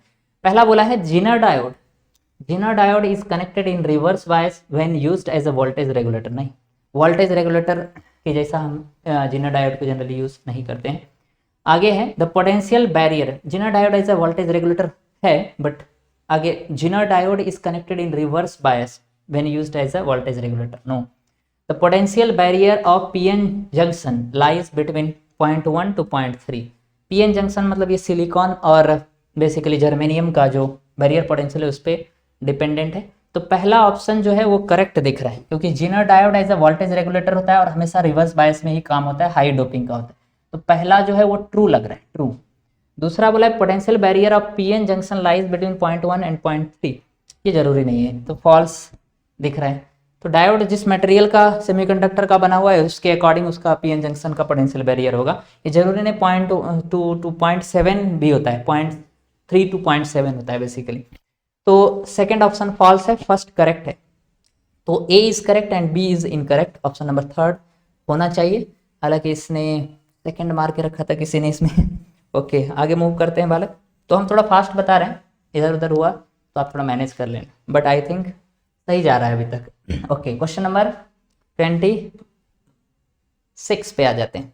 26 देखिएगा, screw gauge gives the following reading when used to measure diameter of a wire. तो स्क्रू गेज का रीडिंग कितना होगा वही आपसे पूछा जा रहा है बेसिकली। तो मेन स्केल रीडिंग तो 0 दिया है, तो मेन स्केल से तो हमको कुछ रीडिंग का यदि बात करें तो रीडिंग होता है main scale reading plus least count into vernier scale reading. आप ऐसे समझ सकते हो, या सर्कुलर स्केल रीडिंग जो भी बोलो, ठीक है। वर्नियर नहीं आता है स्क्रू गेज में, यहाँ पे सर्कुलर जो भी आप एज्यूम करो। तो कहने का मतलब है ये तो मेन स्केल रीडिंग 0 बोला है और 52 डिवीजन है सर्कुलर स्केल रीडिंग, तो यहाँ पे है circular scale reading into list count. List count कितना होगा, given that 1 millimetre on the main scale divides 100, तो लिस्ट काउंट जो है वो हो गया 1 मिलीमीटर डिवाइड बाय 100, मिलीमीटर में है याद रखना, 1 मिलीमीटर है डिवाइड बाय 100 इंटू, ये हो गया list count, into circular scale का रीडिंग कितना है 52 डिवीजन, तो इनटू 52 कर देंगे, ये आ जाएगा 0.52, बट ये मिलीमीटर में आया, क्यों, ये 1 मिलीमीटर दिया था और ऑप्शन सेंटीमीटर में दिया है, तो इसको एक और 0 से डिवाइड करना पड़ेगा, 0.052 मिलीमीटर। इसमें ना है, मैक्सिमम लोगों ने ये मारा होगा, क्यों, जल्दी जल्दी में वो मार देता है, बट ऑप्शन तो वो मिलीमीटर में और सेंटीमीटर में कन्वर्ट करने के लिए एक बार और डिवाइड करना पड़ेगा, ये सेंटीमीटर में आए। ओके, तो कौन सा ऑप्शन होगा, ऑप्शन 4 करेक्ट होगा, ना कि first one. Okay, option 4 is the correct one. तो आपको जस्ट फार्मूला लगाना था कि reading is equal to main scale reading plus least count into circular scale का रीडिंग। ओके, आगे मूव कर जाते हैं सर। क्वेश्चन नंबर कितना, अगला क्वेश्चन देख लो वाला, यस 27। क्या बोला है, देखो बोला है an inductor of inductance L and capacity C and resistor R is connected in series across the, हाँ मतलब दिख रहा है इंडक्टर है, ये आपका इंडक्टर है, कैपेसिटर है, रेसिस्टर सीरीज में, LCR सीरीज सर्किट है। पोटेंशियल डिफरेंस अक्रॉस दिया हुआ है, इसमें 40 वोल्ट, 10 वोल्ट और इधर 40 वोल्ट। आपसे पूछ रहा है the amplitude of current, current भी दिया हुआ है, ये करंट दिया है कितना 10√2 एम्पियर दिया हुआ है। The impedance of the circuit, अरे ये तो बहुत ईजी, इम्पिडेंस का मतलब यहाँ पे हो गया इम्पिडेंस ऑफ द सर्किट, तो इम्पिडेंस यदि निकालना है तो V equal to I into R, R की जगह Z हो जाता है। ओके, तो Z इक्वल टू हो जाएगा V बाई आई। तो टोटल वोल्टेज निकालना है, उसको करंट से डिवाइड कर देना है, टोटल इम्पिडेंस निकल जाएगा। टोटल वोल्टेज की यदि बात करें तो इंडक्टर और कैपेसिटर हमेशा बोल सकते हैं अपोजिट फेज में होता है, तो माइनस कर दो, 40 माइनस 10 कर दो तो ये 30 आ जाएगा। 30 और 40 का रिजल्टेंट ये दोनों 90 डिग्री के फेज पे होता है, तो टोटल वोल्टेज यदि हम निकालेंगे तो ये हो जाएगा अंडर रूट, इन दोनों का रिजल्टेंट अपोजिट होता है, फेज का डिफरेंस होता है 180 का, तो 40 माइनस 10 ये हो गया 30, तो 30 का स्क्वायर और रेसिस्टर कितना है 40, तो 40 का स्क्वायर। क्यों रेसिस्टर के साथ, क्योंकि रेसिस्टर के साथ इंडक्टर और कैपेसिटर 90 पे होता है, इसलिए रिजल्टेंट वोल्टेज ऐसे निकालना पड़ेगा और ये आ जाएगा आपका 50। तो टोटल वोल्टेज, रिजल्टेंट वोल्टेज हमारा आ गया 50 डिवाइडेड बाई करंट आपको दिया हुआ है 10√2, जस्ट डिवाइड कर दो 10√2, ये यहाँ से कैंसिल हो गया, 5 डिवाइडेड बाई √2, ऐसा कोई ऑप्शन आ रहा है, यस यही हो जाएगा impedance 5 divided by √2, second option दिख रहा है हमको, yes 5 divided by √2 that's the correct. तो थोड़ा सा लॉजिकल है, यदि पेपर में आपने बहुत प्रैक्टिस नहीं किया है क्वेश्चन का तो आपको हो सकता है थोड़ा सा डर लगा होगा ये फिजिक्स का इस बार देख के, क्योंकि लास्ट ईयर के कंपैरिजन में थोड़ा सा लॉजिकल दिख रहा है हमें। ओके, थोड़ा सा टफ भी बोल सकते हैं आप। 28 पे आते हैं, last compare to last year. Okay, 28 पे आ जाते हैं। क्या बोला है, a parallel plate capacitor has a uniform electric E and the space between the plate. Okay, electric field E दिया हुआ है कैपेसिटर के प्लेट के बीच में, if the distance between the plate is D and area of the plate is A then the energy stored, ये तो बहुत ही इजी पूछ दिया। एनर्जी पूछा है तो ये होता है half CV square, half CV square. Okay, तो ये हो जाएगा हाफ C और V जो होता है वो होता है E इंटू डी, तो ये हो जाएगा E square into D square. अच्छा, कैपेसिटी की यदि बात करें तो ये होता है epsilon not A divide by D, ये हो गया capacity into E square into D square. तो यहाँ से देखिए एक डी कैंसिल हो जाएगा, तो फाइनली क्या बचा energy, half epsilon not A E square into D. तो कोई आ रहा है half epsilon not E square A into D, yes option number 3 हमें करेक्ट दिख रहा है। तो एनर्जी पूछा था half CV square, but C को आपको लिखना था epsilon not A by D, geometrical formula को कैपेसिटेंस के टर्म में और साथ ही साथ आपको इलेक्ट्रिक फील्ड के टर्म में पोटेंशियल को लिखना था। आगे मूव कर जाते हैं क्वेश्चन नंबर 29 के ऊपर। तो next we have question number 29, and electromagnetic wave का दूसरा क्वेश्चन बोल सकते हैं, नहीं electromagnetic wave, yes lambda incident on a photosensitive surface negligible work function, okay work function zero है, वर्क फंक्शन जीरो है तो ऑब्वियसली आप बोल सकते हो कि जितना इंसिडेंट एनर्जी है वही हो जाएगा काइनेटिक एनर्जी। मास m दिया हुआ है, emitted from the surface, de Broglie's wavelength आपसे पूछा है, तो आपको ऐसे क्वेश्चन में क्या करना था कि एनर्जी इंसिडेंट हो जाएगा hc बाई लैम्डा, ओके, और ये होगा काइनेटिक एनर्जी के बराबर। अब काइनेटिक एनर्जी होता है कितना, p बाई लैम्डा ना, तो हाफ एम वी स्क्वायर लिख सकते हैं, तो हाफ एम वी स्क्वायर नहीं लिख के p बाई लैम्डा लिखते हैं, और लैम्डा ये d हो जाएगा। p अब इसको लिख रहे हैं हम, p को लिख रहे हैं under root 2m kinetic energy, p को हमने काइनेटिक एनर्जी के टर्म में लिखा, तो kinetic energy equal to half M we square, इसको ऐसे लिख रहे हैं एम वी का whole square divided by 2m, तो ये बन गया p square by 2m equal to k, तो p की वैल्यू देखो अंडर रूट 2m k आ जाएगा, okay 2m kinetic energy hc by lambda, yes 2m kinetic energy लिख लेते हैं डिवाइडेड बाई लैम्डा d। अच्छा एक लाइन और लिखते हैं hc बाई लैम्डा, ओके इधर हमारा आ जाएगा ये काइनेटिक एनर्जी हो गया, तो ये हो जाएगा 1 by lambda d under root of 2m, kinetic energy को लिख रहे हैं half M we square, okay m square v square बाहर आ गया, 2 से 2 कैंसिल हो गया तो m आ गया, ओके थोड़ा छोटा करने की कोशिश करते हैं, हालांकि आ जाएगा बट फिर से करते हैं।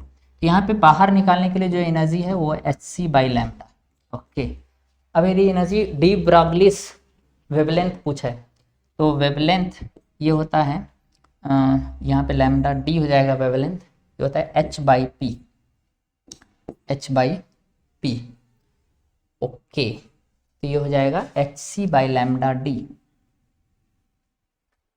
काइनेटिक एनर्जी ये हो जाएगा half M we square, half M we square, ये हो गया, ओके एम वी मोमेंटम हो गया, तो M we square by 2m यहीं से ले आते हैं, ओके ओके यहाँ से लेना था ना, ये हो गया एम वी का whole square divided by 2m, अभी आ रहा है वाला h c by lambda equal to m v का स्क्वायर, एम वी मोमेंटम है और मोमेंटम का फार्मूला देखो यहाँ से दिख रहा है h बाई लैम्डा डी, इसको जस्ट सब्सटीट्यूट करो वहाँ पे, तो इसका स्क्वायर हो जाएगा h स्क्वायर बाई कितना लैम्डा डी का स्क्वायर, और पहले से क्या है sir 2m, okay h square और h ये कैंसिल हो गया, तो यहाँ से यदि देखो तो लैम्डा इक्वल टू आपका आ गया 2m और लैम्डा डी का स्क्वायर डिवाइडेड बाई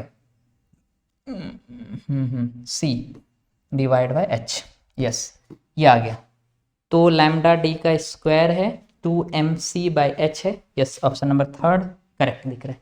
तो हमें क्या करना था बेसिकली, जो वर्क फंक्शन जीरो है तो काइनेटिक एनर्जी और इंसिडेंट एनर्जी को सेम कर देना था, बट काइनेटिक एनर्जी फिर हो जाएगा एम वी स्क्वायर, तो उसमें से हमने एम वी का होल स्क्वायर लिख दिया, 2m लिख दिया, एम वी बन गया मोमेंटम, और मोमेंटम से हमने डी ब्रॉगलीस वेवलेंथ का फार्मूला लिख दिया h बाई लैम्डा डी, वहाँ से लैम्डा डी और लैम्डा में रिलेशन आ गया, तो option number 3 was the correct one. आगे मूव कर जाते हैं क्वेश्चन नंबर 30 के ऊपर, और कुछ क्वेश्चन है 20 के आसपास, थोड़ा फास्ट जाएंगे, ओके देखो बालक क्या बोले, find the value of angle of emergence, angle of emergence इस केस में आपसे पूछा है, रेफ्रैक्टिव इंडेक्स दिया हुआ है कितना √3, ओके तो आप क्या करो यहाँ पे 90 डिग्री पे आया तो ये तो स्ट्रेट आ जाएगा, ये एंगल आपको 60 दिया हुआ है तो ऑब्वियसली ये एंगल हो जाएगा 30, और ये एंगल 30 हो गया, ये हमारा 90 डिग्री नॉर्मल है, ये एंगल निकालना है, ये 30 है, ये 90 है, ये 60 हो गया, और ये 60 हुआ तो सर ये 60 हो गया, तो ये 30 हो गया, कहने का मतलब एंगल ऑफ इंसिडेंस कितना आ गया सर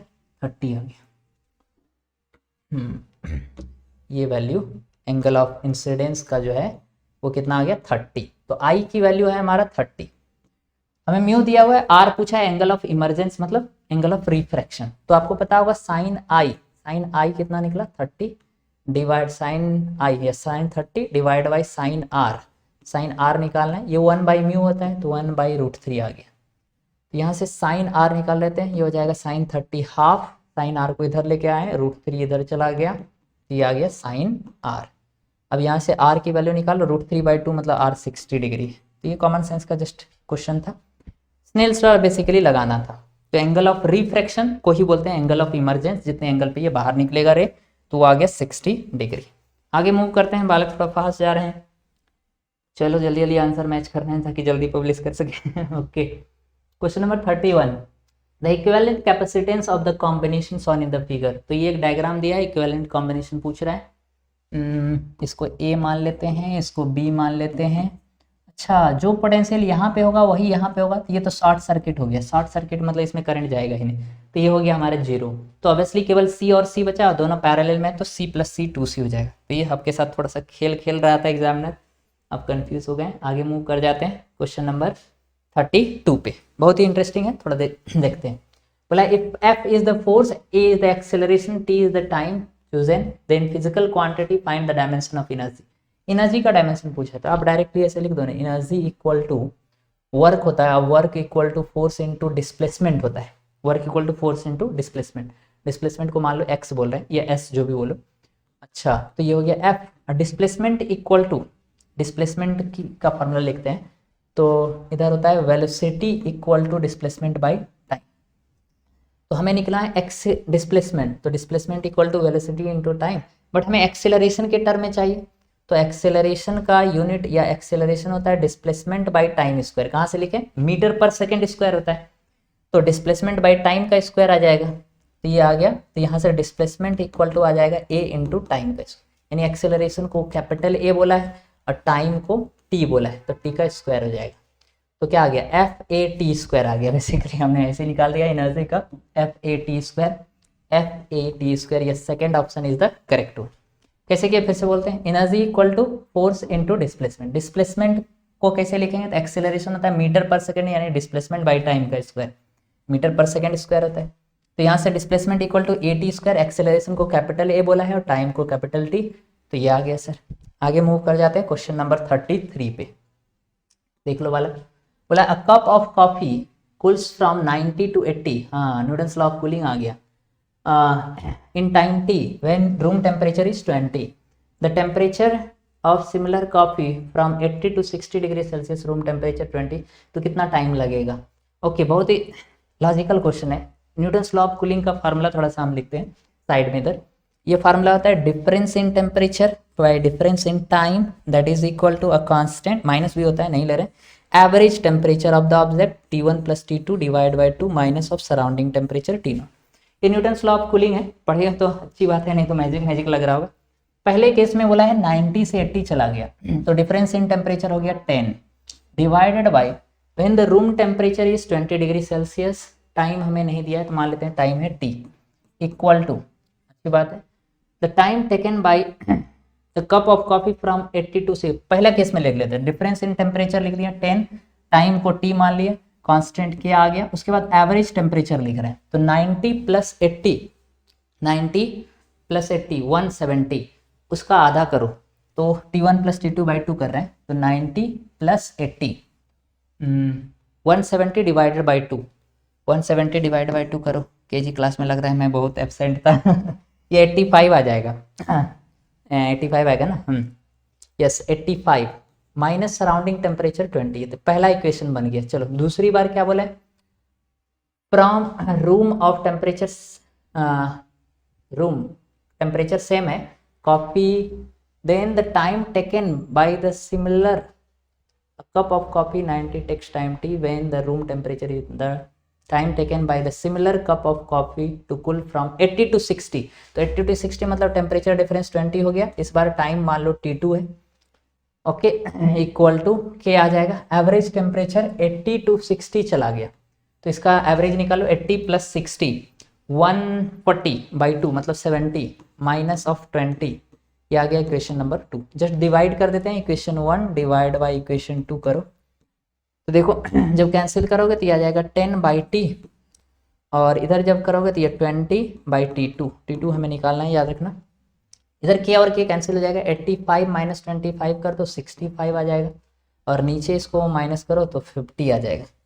ये इससे गया सर, 2 से इधर कैंसिल कर दो 25, 5 से कैंसिल करो 13 और 5, 13/5 t आ रहा है, T2 = 13/5 t, ऐसा कुछ दिया है क्या सर, 13/5 यदि नहीं दिया होता तो फिर माथा लगाना पड़ता। देखो 13/5 आ गया, तो option number second was the correct one. Newton's law of cooling just लिखना था। न्यूटन्स लॉ ऑफ कूलिंग का शॉर्ट फार्मूला क्या होता है? Average temperature difference by time, that is के इंटू एवरेज टेम्परेचर लेते हैं T1 + T2/2 minus of surrounding temperature कर देते हैं। तो थोड़ा हम फास्ट कर रहे हैं, बालक डरने का नहीं, आगे मूव करते हैं सर। अब एग्जाम हो गया, अब क्या डरने का सर। देखो बालक क्वेश्चन नंबर 34, यस क्या बोला है देख लीजिए। The effective resistance of a parallel connection, हाँ, consisting of 4 resistance equal length, सबका length equal area cross section is कितना? 0.5 है, यानी 4 है और चारों को जब हमने कनेक्ट किया है पैरेलल में तो इक्विवेलेंट आ रहा है कितना? 0.25 आ रहा है। इसका मतलब ये हो गया कि चारों रेसिस्टेंस जरूर पैरेलल में होगा और सबकी वैल्यू कॉमन सेंस से हम निकाल रहे हैं। ऐसा क्यों कर रहे हैं? कॉमन सेंस से निकाल रहे हैं, कितना होगा? सब 1 1 1 1 होगा। देखो इसका पैरेलल इक्विवेलेंट निकालो, 1/4 + 1/4 + 1/4 तो ये आ जाएगा 1/4 मतलब 0.25 आ जाएगा इसका इक्विवेलेंट। मतलब हर रेसिस्टेंस कितने हैं? 1 ओम का है बेसिकली। चारों को जब हमने पैरेलल में कनेक्ट किया उसका इक्विवेलेंट 0.25 आ रहा है, ये हमने कॉमन सेंस से देखा। तो आपसे बोला है उसी को यदि हमने सीरीज में कनेक्ट कर दिया, what will be the effective resistance when they are connected in series. तो 1 1 1 को सबको यदि सीरीज में कनेक्ट करो तो कितना हो जाएगा? चारों को यदि सीरीज में कनेक्ट करोगे तो 4 हो जाएगा सर। तो ये क्वेश्चन में कुछ था ही नहीं, बेवकूफ़ बनाया था जस्ट, ओके। बट लॉजिकल था क्योंकि हमारे माइंड में अभी आ गया अचानक से, माइंड में आना जरूरी है सर, ओके। क्वेश्चन नंबर 35 पे आ जाते हैं। मतलब देखियो क्या बोला है 35, बोला है the number of photon per second on an average emitted by the surface of monochromatic light of wavelength 600 nanometre. तो वेवलेंथ दे दिया है, नंबर ऑफ इलेक्ट्रॉन शायद आपसे पूछ रहा है, when it is delivered power दिया हुआ है, पावर और h की वैल्यू दिया है। तो ऑब्वियसली आपको वैसे लिखना है, एनर्जी जो होता है ना वो होता है hc/λ, ये एक फोटोन का होता है। n नंबर ऑफ फोटोन मान लो इंसिडेंट हुआ, पर सेकेंड है मतलब टाइम 1 है, तो ये पावर के बराबर हो जाएगा और पावर की वैल्यू आपको दिया हुआ है। तो जस्ट सबकी वैल्यू लिखना है, आपको n कैलकुलेट करना है। तो डायरेक्टली यहाँ से n का फार्मूला बना दो, हो जाएगा P λ / hc।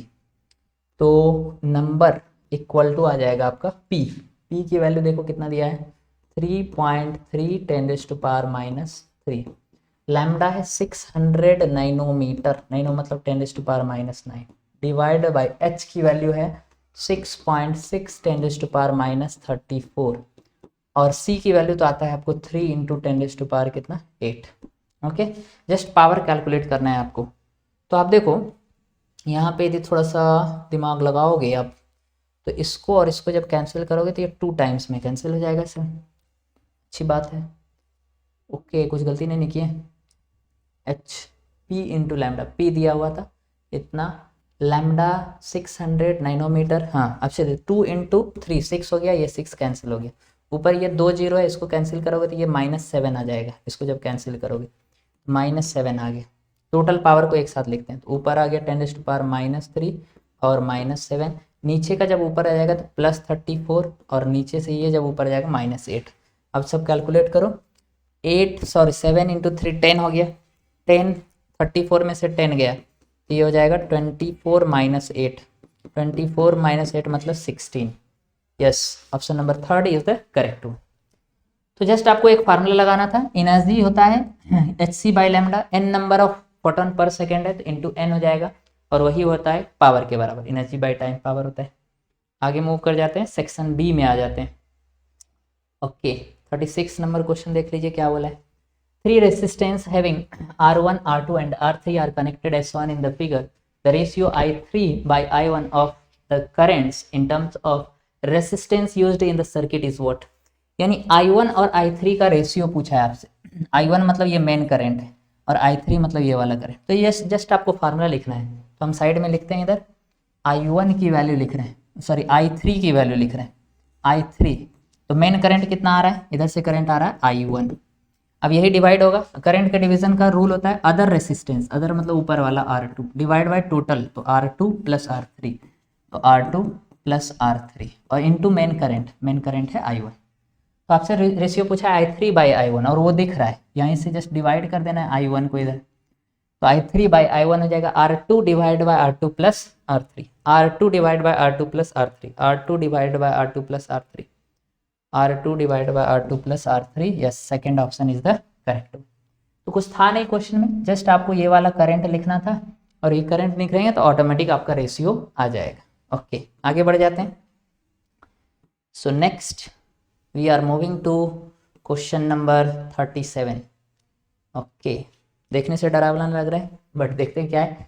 बोला है point object is placed at a distance 60 centimetre from a convex lens of focal length 30। Okay तो 60 सेंटीमीटर के डिस्टेंस पे यहाँ पे आपने रखा है एक ऑब्जेक्ट को और इसका फोकल लेंथ आपको दिया हुआ है 30 centimetre. So focal length of this lens is 30। तो पहले हम इमेज डिस्टेंस निकाल लेते हैं। ऑब्जेक्ट डिस्टेंस आपको 60 दिया हुआ है, तो जस्ट आपको फार्मूला लगाना है। आप नहीं भी लगाएंगे तो डायरेक्टली कॉमन सेंस से निकाल सकते हैं। क्यों? क्योंकि फोकल लेंथ 30 दिया है और ऑब्जेक्ट डिस्टेंस 60 है, मतलब ऑब्जेक्ट जो है वो रेडियस ऑफ कर्वेचर पे, और रेडियस ऑफ कर्वेचर पे होने से इमेज भी रेडियस ऑफ कर्वेचर पे बनता है। यानी इस लेंस के लिए ये ऑब्जेक्ट है तो इसका इमेज भी 60 सेंटीमीटर पे इस साइड में बनेगा। तो ये 40 है तो इधर और कितना जाना पड़ेगा 20। 60 सेंटीमीटर ऑब्जेक्ट डिस्टेंस, उतने ही डिस्टेंस पे इमेज यहाँ पे बनना चाहिए था। यानी इमेज कैसे बनना चाहिए था, ये पैरेलल बीम ऑफ लाइट आता और ये कन्वर्स होके बेसिकली ये यहाँ पे जाके इमेज बनना चाहिए था। I1 should be the image, but ऐसा नहीं होगा। क्यों? बीच में मिरर आ गया। मिरर क्या करेगा, उसको रिफ्लेक्ट करके इधर कर देगा। ओके तो बेसिकली अपने आप रे इंटरसेक्ट होगा, इसलिए ये रियल इमेज बनने वाला है। बट ये डिस्टेंस कितना होगा, तो मिरर से इस साइड में कितना है 20, तो इधर भी कितना होगा 20 पे होगा, तो ये 20।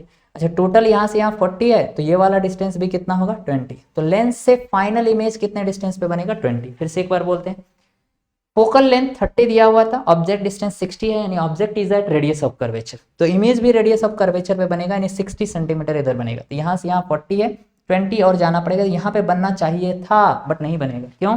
क्योंकि बीच में आ गया प्लेन मिरर, तो ये रिफ्लेक्ट कर देगा, रिफ्लेक्ट करने के बाद यहाँ पे आ जाएगा, यानी इमेज यहाँ पे आना चाहिए। तो ये आप ऑब्जेक्ट के जैसा ट्रीट करो, ये इमेज हो गया तो 20 सेंटीमीटर आ गया, 20 सेंटीमीटर पीछे इमेज बनेगा, और यहाँ पे 20 आ गया तो ये डिस्टेंस भी 20 होगा क्योंकि टोटल 40।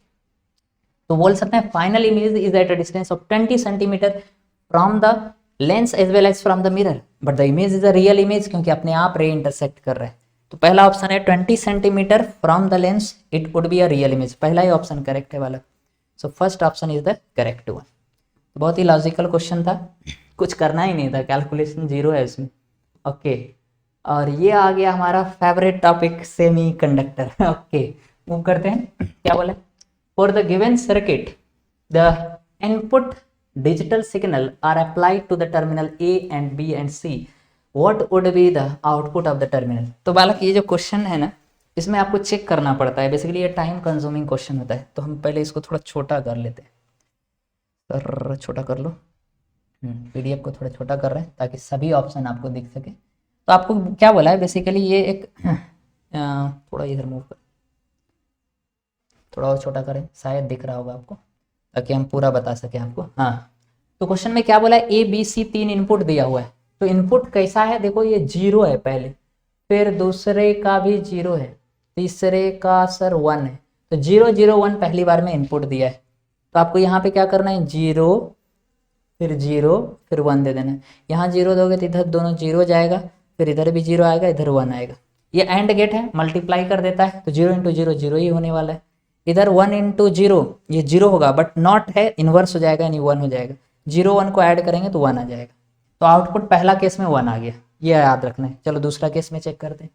दूसरा केस में क्या है, फिर ये 1 है, ये 0 है और ये 1 है, तो 1 0 1 लेना, 1 0 1 ले लो। तो ये 1 ये 0 ये 0 ये 1, 1 इंटू 0 करेंगे तो 0 आएगा, 1 इंटू 0 0 आएगा बट इन्वर्स करेंगे तो 1 आएगा, 0 प्लस 1 करेंगे तो 1 आएगा। तो दूसरे केस में भी आउटपुट कितना आया 1, याद रखना है। पहले में 1 दूसरे में 1। एक बार और लेते हैं तीसरा देख लो बालक, ये बोला है 0 ये 1 और ये 0 0 1 0, तो 0 1 0, तो ये 0 ये 0 सर ये 1 ये भी 1 और ये 0, 1 इंटू 0 ये 0 हो जाएगा, 1 इंटू 0 0 बट इन्वर्स करेंगे 1, फिर से 1 आया। तो कहने का मतलब हर केस में 1 ही आ रहा है, तो मतलब आउटपुट कांस्टेंट है और वो 1 के बराबर है। 1 मतलब हाई वोल्टेज, तो 5 वोल्ट है, ये थर्ड ऑप्शन करेक्ट होगा। हमेशा कांस्टेंट है, आउटपुट वोल्टेज हाई पे है, हाई मतलब 1 पे। आप बाकी का भी चेक करेंगे तो यही आएगा। ओके, तो इसे हम बेसिकली चेक करते हैं, आगे मूव कर जाते हैं। So this was the question number 38 और 12 क्वेश्चन बचा है वाला, फास्ट करते हैं, जल्दी अपलोड करना है। ओके, थोड़ा बड़ा कर देते हैं। इधर आ जाओ, आई होप दिख रहा होगा आपको। Question number 38, a step down transformer आ गया, connected to a mains, supply voltage दिया हुआ है, supply voltage 220 volt, made to operate at 11 volt, और इतने पे ये ऑपरेट हो रहा है। पावर दिया हुआ है 44 volt, ignoring the power loss नहीं हो रहा है ट्रांसफार्मर में। What is the current in primary, current in primary direct लगा देना है, पावर दिया हुआ है, पावर इक्वल टू वी आई। तो करंट पूछा है, करंट इक्वल टू हो जाएगा पावर बाई वोल्टेज। पावर कितना दिया है सर 44, और वोल्टेज दिया हुआ है आपको कितना 220 वोल्टेज है। ओके, जस्ट कैंसिल कर देना है, इससे ये कैंसिल हो जाएगा 2 टाइम्स, बट नीचे 0 है तो 0.2 आ जाएगा। कुछ था ही नहीं क्वेश्चन में, 0.2 मतलब पहला होगा, ये किसी ने दूसरा मार के रखा है, बेचारा का हालत खराब हो गया होगा। फर्स्ट क्वेश्चन, फर्स्ट आंसर होगा। तो power equal to V I just करना था। ओके, क्वेश्चन नंबर 40 में आ जाते हैं, 40। देखो वाले क्या बोला है 40 में, यस 40 देख लो। बोला है uniform conducting wire of length 12A, एक वायर है जिसका लेंथ है 12A, रेसिस्टेंस है R, it would up as a current carrying coil in the shape of, पहला बोला एक इक्विलेटरल ट्रायंगल बना दिया जिसका साइड लेंथ A है। तो आप यदि एक इक्विलेटरल ट्रायंगल बनाओगे तो A into A, total length तो 3A ही हुआ, बट वायर का लेंथ कितना है 12 है। मतलब ऐसा ऐसा कितना ट्रायंगल बनेगा, 4 ट्रायंगल बन जाएगा, क्योंकि एक में लेंथ आ रहा है A प्लस ए मतलब 3A आ रहा है। तो ऐसा सब टोटल लेंथ कितना है 12 है, ऐसा ऐसा 4 ट्रायंगल बनाना पड़ जाएगा, ये याद रखना पड़ेगा। स्क्वायर बनाया है, साइड लेंथ बोल रहा है A है, तो इसमें कितना आया 4A आया, बट 12 ले है, इस मतलब इसका 3 बनाना पड़ेगा, ट्रायंगल 4 बनाना पड़ेगा और स्क्वायर 3 बनाना पड़ेगा। आपसे क्या पूछा है, the magnetic moment of the coil in each case is, बहुत ही लॉजिकल है, बहुत लॉजिकल। मैग्नेटिक मोमेंट होता है NIA, नंबर ऑफ टर्न तो यहाँ पे 1 है, करंट फिक्स रहेगा क्योंकि रेसिस्टेंस फिक्स है वायर का। एरिया पे भी डिपेंडेंट है, यानी magnetic moment is dependent on area. तो आपको जस्ट मैग्नेटिक मोमेंट निकालना है, एरिया निकाल दो तो मैग्नेटिक मोमेंट निकल जाएगा, तो एरिया निकालना है। तो पहला का एरिया कितना हो जाएगा, half into base into height, तो हाफ बेस है A और हाइट जो है ये वाला होता है, ये होता है √3/2 इंटू ए। कैसे, ये एंगल 30 होगा, ये A, तो ये हो जाएगा A cos 30, A cos 30 √3/2। ऐसा ऐसा कितना है, ऐसा ऐसा 4 है, तो 2 इंटू 2 4 कैंसिल हो गया, तो पहला आ गया √3A², पहला का एरिया आ गया, या ट्रायंगल का आ गया सर। उसी तरह स्क्वायर की यदि बात करें, स्क्वायर का एरिया का कितना हो जाएगा, तो एक का हो जाएगा A², ऐसा ऐसा कितने बनेंगे 3 बनेंगे, तो 3A², ये आ गया। तो √3A² एंड 3A² आ रहा है कुछ, √3A² and A², obviously magnetic moment है तो I तो रहेगा, तो यहाँ पे आपको I से मल्टीप्लाई करना है, यहाँ भी I से मल्टीप्लाई करना है, क्योंकि I into A, number of turn 1 हो जाएगा, √3 एंड A, पहला ही ऑप्शन करेक्ट होगा। ट्रायंगल के लिए √3IA² आ रहा है और दूसरे के लिए 3IA² आ रहा है। So this is how we can just manipulate the result. Okay, आगे बढ़ते हैं। क्वेश्चन नंबर कितना 41, क्या बोला है देखो, बोला है in the product F equal to Q V cross B, Q equal to V B B B nought k for Q equal to 1, हाँ Q को 1 बना दो, बोल दिया है। V इक्वल टू दे दिया, हाँ नहीं V की जगह पे वैल्यू दे दिया है कितना 2i cap plus 4j cap plus 6k cap, अच्छी बात है सर। एंड फोर्स की भी वैल्यू दे दिया है, फोर्स की भी वैल्यू दे दिया है 4i कैप इतना। What is the complete expression of B, okay B का एक्सप्रेशन आपसे पूछा जा रहा है। ओके तो ऐसे केस में आपको बी निकालना पड़ेगा, बी निकालने के लिए क्रॉस प्रोडक्ट निकालना पड़ेगा, थोड़ा सा मेहनत है इसमें, चलो करते हैं, कोई बात नहीं सर, मेहनत करने के लिए ही तो यहाँ पे आए। चलो बी का एक्सप्रेशन निकालते, तो वी क्रॉस बी निकालेंगे और उसको फोर्स के बराबर कर देंगे। तो क्यू तो 1 है, Q1 हो गया, वी क्रॉस बी निकाल रहे हैं, तो वी क्रॉस बी थोड़ा ऊपर ले देख लेते हैं, V cross B, okay Q हमारा 1 हो गया, V cross B, cross product कैसे निकालते हैं, ऐसे देते हैं, इधर लिखते हैं I, इधर लिखते हैं J और इधर लिखते हैं K। तो V ये है, तो वैल्यू बता दो 2 4 6, और B की वैल्यू ये है, यानी B इंटू बी नॉट, ऐसा है। तो इसको जब क्रॉस प्रोडक्ट निकालेंगे सर तो डायरेक्टली लिख रहे हैं डायरेक्ट, तो ये हो जाएगा 4b0 माइनस 6b, तो 4b0 माइनस 6b और ये हो जाएगा आई कैप, फिर माइनस जे कैप लिखते हैं, हो जाएगा 2 इंटू बी नॉट, ये हो जाएगा 2b0 माइनस ऑफ 6b और ये हो जाएगा जे कैप और लास्ट में प्लस के कैप, तो के कैप हो जाएगा, ये हो जाएगा हमारा b into two, B into two मतलब ये हो गया 2b माइनस ऑफ 4b, तो 2b माइनस 4b मतलब माइनस 2b आएगा, माइनस 2b और के कैप। अब देखो चालाकी हम क्या करते हैं, फोर्स जो दिया है ना उसका के कंपोनेंट केवल मैच करेंगे, क्यों, आई और यदि जे लिया ना तो उसमें क्या होगा, आई और जे में दो वेरिएबल है बी और बी नॉट, बट के में केवल बी नॉट बी है, तो उसको के साथ इक्वेट करो, तो देखो तो यहाँ पे 12 है और यहाँ पे -2 है, तो -2b that is equal to 12, तो b इक्वल टू आ जाएगा आपका -6।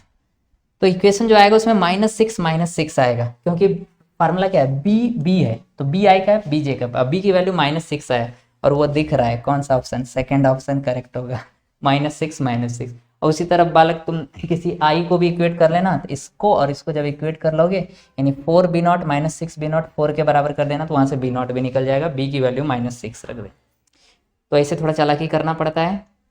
ओके आगे बढ़ जाते हैं अगले क्वेश्चन पे सर, क्वेश्चन नंबर 42। 42 देख लो सर, क्या बोला है, बोला है a particle moving in a circle of radius r, हाँ विथ यूनिफॉर्म स्पीड, स्पीड दिया हुआ थोड़ा छोटा कर लो, ओके थोड़ा नीचे आ जाओ, नीचे आ जाओ। बोला है सर्कल में मूव कर रहा है with speed it takes time t, तो अभी तक हमें क्या पता चला, पार्टिकल सर्कल में घूम रहा है, टाइम t है, तो टाइम इक्वल टू होता है 2 पाई r बाई v, यही होता है, तो यहाँ से v निकाल सकते हैं हम, v इक्वल टू हो जाएगा 2 पाई r बाई t, अच्छी बात है। आगे बोला if this particle are projected with the same speed at an angle theta with the horizontal then maximum height, यानी प्रोजेक्टाइल मोशन हो गया, उसी पार्टिकल को यदि हम ऐसे फेंक दिए तो मैक्सिमम हाइट क्या होगा, तो प्रोजेक्टाइल मोशन में हाइट का फार्मूला लगा देना, क्या होता है v स्क्वायर या u square sine square theta divide by 2g। Okay height बोला है क्वेश्चन में कितना है 4r है, तो यहाँ पे 4r रख दी, v स्क्वायर की वैल्यू तुमने निकाला कितना 2 pi r divide by t, इसका स्क्वायर कर देंगे, और साइन स्क्वायर थीटा, तो sign square theta divide by 2g, ये हो गया, तो ये 2 का स्क्वायर 4 और 4 कैंसिल हो गया सर, तो हमारा क्या बचेगा, केवल यहाँ से यदि वैल्यू निकालें तो थीटा की वैल्यू दिया हुआ है, तो साइन थीटा लिख देते हैं हम, तो ये हो जाएगा हमारा sine square theta equal to क्या बचेगा, इधर आर स्क्वायर और इधर आर कैंसिल हो जाएगा, तो बचेगा इधर 2g T square 2g T square yes, divided by pi square और क्या सर आर, ऐसा कुछ आएगा, बट इस स्क्वायर को हटाएंगे तो इसका पावर कितना आ जाएगा हाफ, तो 2g T square pi square R, ऐसा कोई ऑप्शन आ रहा है देख लेते हैं, हाँ आगे ना ये वाला option fourth, 2g T square pi square R square power कितना हाफ, फिर से एक बार बताते हैं, टाइम इक्वल टू कितना लिख दिए 2 पाई आर बाई वी, तो यहाँ से हमारा v निकल गया कितना 2 पाई आर बाई टी, ये हो गया। उसके बाद हमें हाइट निकालना था, तो हाइट का जस्ट फार्मूला लिख दिए, यू स्क्वायर, यू मतलब V square sine square theta divide by 2g। अब h की वैल्यू तुमको दिया हुआ था 4r क्वेश्चन में बोला है, और यहाँ से वी स्क्वायर लिख दिए 2 पाई आर डिवाइड बाई टी, इसका स्क्वायर कर दिए और साइन स्क्वायर थीटा लिख दिए, यहाँ से थीटा निकालिए तो ये आ गया। ओके बालक आगे मूव कर जाते हैं, क्वेश्चन नंबर 43 और 7 क्वेश्चन बचा हुआ है सर, बहुत ही लॉजिकल पेपर था बालक, लेकिन मानना पड़ेगा इतना आसान नहीं है, पढ़ना पड़ता है। इस बार रैंक जो डिसाइड होगा हमको लगता है फिजिक्स के बेसिस पे ही रैंक डिसाइड होना चाहिए। देखते हैं क्वेश्चन नंबर 43, बोला है series LCR circuit containing 5 henry inductor 80 microfarad capacitor and 40 ohm resistor is connected to 230 volt variable frequency AC source. The triangular frequency of the source at which the power transfer to the circuit is half the power at the region. बहुत कुछ बोल दिया, देखो इधर क्या बोला है, the angular frequency of the source at which power transfer to the circuit is half the power in the resonating frequency मतलब क्या है, बेसिकली बोल रहा है पावर के आधा हो जा रहा है। पावर आधा होने का मतलब इफिशियंसी आधा होगा। इफिशियंसी को जनरली पावर फैक्टर के टर्म में बोलते हैं। तो क्वेश्चन में बोला है पावर फैक्टर की जो वैल्यू है ना वो क्या हो गया, हाफ हो गया। तो power factor half, power factor होता क्या है सर, आर बाई जेड होता है। तो आर बाई जेड, जेड को क्या लिखते हैं, देखो लिख रहे हैं, ये होता है R square plus XL minus XC का स्क्वायर। एक्सएल को लिखेंगे एल ओमेगा माइनस एक्सी हो जाएगा 1/c ओमेगा, इसका स्क्वायर करेंगे।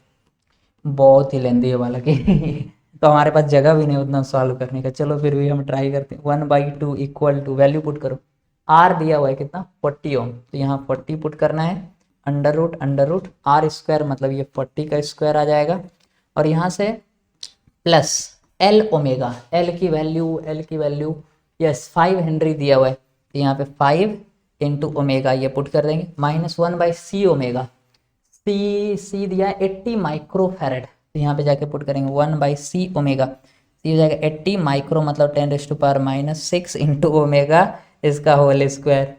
तो देखो ये एक इक्वेशन बन गया जिसमें से आपको ओमेगा सॉल्व करके निकालना पड़ेगा तो हमारे पास उतना पेज नहीं वाला, थोड़ा ये क्वेश्चन आप क्या करना, सॉल्व करना, कैलकुलेशन करके जस्ट ओमेगा निकालना, क्वाड्रेटिक इक्वेशन बनेगा, क्योंकि यहाँ ओमेगा ऊपर है और यहाँ ओमेगा नीचे, ये एल ओमेगा और सी ओमेगा होता है। तो वो ओमेगा क्या किया हमने वो एक बार फिर से बता। क्वेश्चन में बोला है पावर आधा हो जा रहा है, पावर फैक्टर की वैल्यू हाफ है। पावर फैक्टर को कॉस थीटा से भी लिखते हैं, ये होता है हाफ, कॉस थीटा होता है आर बाई जेड, तो ये हो गया हाफ। जेड को लिख दिए हैं क्या, इम्पिडेंस को लिखते हैं under root of R square plus of XL minus XC का होल स्क्वायर, ये फार्मूला लिखे। एक्सएल को लिखेंगे एल ओमेगा, एक्सी को लिखेंगे 1/c ओमेगा, एल और सी की वैल्यू दिया है, सबको पुट करेंगे, ओमेगा सॉल्व करके निकालना वाला। हमको नहीं पता आंसर क्योंकि हम पहली बार सॉल्व कर रहे हैं। चलिए आगे मूव कर जाते हैं, तो वो आपको 43 वाला सॉल्व करना है, क्वाड्रेटिक इक्वेशन बनेगा। आगे मूव करते हैं, क्वेश्चन नंबर 44 क्या बोला है, from a circular ring of mass m the radius r an arc corresponding to 90 degree sector is removed, यानी एक पूरा सर्कल था, ओके इसमें से बोला है कि 90 डिग्री का क्वार्टर को रिमूव कर दिया, मतलब ये इतना पोर्शन को रिमूव कर दिया, तो हमारे पास कितना बचा, केवल 3/4 पोर्शन बचा, ओके तो मास भी कितना बचेगा, 3/4 पोर्शन बचा, टोटल मास m था, तो मास भी कितना होगा 3/4 ऑफ मास बचेगा, इतना ही मास बचेगा हमारे पास। टोटल का मास m था तो 3/4 अभी रिंग बचा है, 1/4 हटा दिए, 1/4 मास भी हट जाएगा, तो मास बचेगा 3/4, यानी टोटल मास m, तो बचा हुआ पोर्शन का मास इतना हो जाएगा। आपसे पूछ क्या रहा है, the moment of inertia of the remaining portion of the ring about an axis passing through the centre is k times mr square, okay तो इसका मोमेंट ऑफ इनर्शिया इसके अबाउट वही फार्मूला रहेगा, रिंग का mr स्क्वायर ही रहेगा, but m की जगह कितना आ जाएगा, इतना आ जाएगा, तो अब मोमेंट ऑफ इनर्शिया हो जाएगा 3/4 mr स्क्वायर। बट क्वेश्चन में बोला है मोमेंट ऑफ इनर्शिया कितना हो गया, k टाइम्स mr स्क्वायर, यानी this is k times of mr square, mr square cancel कर दिया, तो k की वैल्यू कितना आ गया हमारा 3/4 आ गया। तो क्वेश्चन में ज़्यादा कुछ था नहीं, बट हालांकि समझना पड़ेगा आपको, 3/4 first option was the correct. Now let us move to the next question, question number 45, okay 6 question और बचे हैं, बहुत ज़बरदस्त पेपर था वाला, ओके क्वेश्चन नंबर 45, मज़ा आ रहा है बनाने में ये paper 45, uniform rod of length 200 centimetre and mass 500 ग्राम, इतना समझ जाते हैं। टोटल लेंथ कितना है 200 सेंटीमीटर है, अच्छी बात है, 500 ग्राम, तो इसका सेंटर ऑफ मास समवेयर इधर होगा, 500 ग्राम मतलब नीचे मास जो लगे, 500 ग्राम मतलब 0.5 kg, और g से मल्टीप्लाई कर देते हैं m इंटू जी, तो 0.5 इंटू 10 मतलब फोर्स कितना लग रहा है 5 न्यूटन लग रहा है इधर, ओके 200 सेंटीमीटर है, तो इसका लोकेशन जो होगा ऑब्वियसली 100 सेंटीमीटर यहाँ से होगा। अब 100 की यदि बात करें तो ये 20 हो गया, ये इतना 20 है, उसके बाद ये 40 है, तो ये कितना बचेगा 20 + 40 60, सॉरी टोटल 40 दिया है क्या 40, ये बच जाएगा आपका 60, ये 60 सेंटीमीटर हो गया, ओके आगे मूव करते हैं। मार्क्ड 40 सेंटीमीटर, यानी ये यहाँ से लेकर यहाँ तक ये 40 सेंटीमीटर तक है, बालक ये चीज़ याद रखें, ये वाला डिस्टेंस है 20, तो ऑब्वियसली ये 40 - 20 यानी ये 20 है, ओके तो ये हो गया 20 + 20 + 60 मतलब टोटल हो गया 100, क्योंकि 200 है तो सेंटर ऑफ मास बीच में होने वाला है, ये इसी में कैलकुलेशन में गलती मत कर, 2 kg मास यहाँ पे लटक रहा है, तो इधर हो जाएगा 20 न्यूटन फोर्स, आपको बोल रहा है रॉड 20 सेंटीमीटर अनदर अनलॉक मास, इधर है हमारा ओके मास कितने सेंटीमीटर पे 160 है, तो यहाँ से यहाँ 100 हो गया, तो ये कितना बचेगा, तो 100 प्लस 60, तो ये भी 60 आ जाएगा ओके। तो आपसे शायद m की वैल्यू पूछ रहा है क्या, हाँ m की वैल्यू, रॉड इक्विलिब्रियम है तो m की वैल्यू, तो जस्ट टॉर्क बैलेंस करेंगे, यानी क्लॉकवाइज टॉर्क और एंटी क्लॉकवाइज टॉर्क को बैलेंस। क्लॉकवाइज टॉर्क को इधर से टॉर्क कौन प्रोवाइड करेगा, ये mg की वजह से होगा, तो mg इंटू डिस्टेंस, तो ये हो गया mg इंटू डिस्टेंस कितना हो जाएगा 0.6। ऐसा करते हैं डिस्टेंस दोनों तरफ आएगा तो कैंसिल हो जाएगा, तो 60 ही रखते हैं इक्वल टू, उल्टा यदि देखेंगे तो इधर लगेगा ये 20 इंटू डिस्टेंस यहाँ से यहाँ ये 20 है प्लस इधर ये है, तो ये इधर ही होगा, उसको माइनस करना पड़ेगा, एक बार फिर से लेते हैं, क्वेश्चन में थोड़ा सा कन्फ्यूज़न ना हो। ये हमारा 60 सेंटीमीटर यहाँ पे सॉरी ये 20 ये 60, यहाँ पे mg आ गया था 5 न्यूटन, ये आ गया mg। क्लॉकवाइज टॉर्क कौन कौन प्रोवाइड करेगा 1 और ये इस डायरेक्शन में प्रोवाइड करेगा। चलो पहले इस दोनों को लिख लेते हैं, तो mg इंटू डिस्टेंस हो जाएगा हमारा यहाँ से यहाँ तक 60 प्लस 5 इंटू 60 इक्वल टू, इस डायरेक्शन में टॉर्क प्रोवाइड करेगा ये है 20 न्यूटन, सो 20 इंटू 20 ओके। जीरो को पहले भगा दो सर ओके। तो हमें निकालना है यहाँ से mg की वैल्यू मान लो 10 है या mg, तो ये हो जाएगा 6 mg, ये हो जाएगा 30 और इधर है 40, तो 10 हो गया, तो m की वैल्यू आ गया, ये g और 10 कैंसिल हो गया 1/6 kg। 1/6 kg आ रहा है क्या बालक, नहीं तो सर पढ़ना पड़ेगा, यस आ रहा है 1/6 kg। तो जस्ट टार्क बैलेंस करना था आपको, clockwise equal to anti clockwise torque balance करना था और वहाँ से हमारा आंसर आ गया okay. Now will move to question number 46। Sir बहुत गर्मी लग रहा है, चलो आगे देखते हैं। बोला है क्या 27 drops of small size are charged at 200 volt okay. छोटा छोटा बहुत सारा ड्रॉप है, कितना है total 27 number of drops, number of drop दिया हुआ है। They combine to form a bigger drop, एक बड़ा सा ड्रॉप बन गया, the potential of the bigger drop is what, तो पोटेंशियल कितना होगा, तो देखो चार्ज तो वही रहेगा सर, चार्ज वही रहेगा, पोटेंशियल पूछा है, तो पोटेंशियल इक्वल टू हो जाएगा q बाई सी, तो q divided by C okay. q total कितना होगा, तो हर एक का यदि देखें 220 वोल्ट हर एक का था, तो q बाई सी, तो ये हो जाएगा 27 था, तो 27 q equal to C V, q equal to C V, तो c पहले का हर एक का हो जाएगा, रेडियस के टर्म में होता है, तो 4 पाई r एक का हो गया, 4 पाई एप्सिलॉन नॉट r जो भी है, ये कैपेसिटी हो गया, और वोल्टेज कितना है 220 डिवाइडेड बाय, नीचे आ जाएगा रेडियस, रेडियस जब देखेंगे तो ये आ जाता है, तुमने देखा होगा वॉल्यूम जब कंजर्व करते हैं तो फाइनल रेडियस जो होगा होता है n का पावर 1/3 इंटू r, तो 27 है n की वैल्यू, तो 27 का पावर हो जाएगा 1/3r, मतलब ये हो जाएगा 3r, तो बड़े का रेडियस हो जाएगा 3r, और वोल्टेज q इक्वल टू हो जाएगा 4 pi epsilon not, 4 pi epsilon not cancel sir, r से r कैंसिल, 3 से इसको कैंसिल कर दो, 9 इंटू 22 यस 988, इतना वोल्ट आ जाएगा।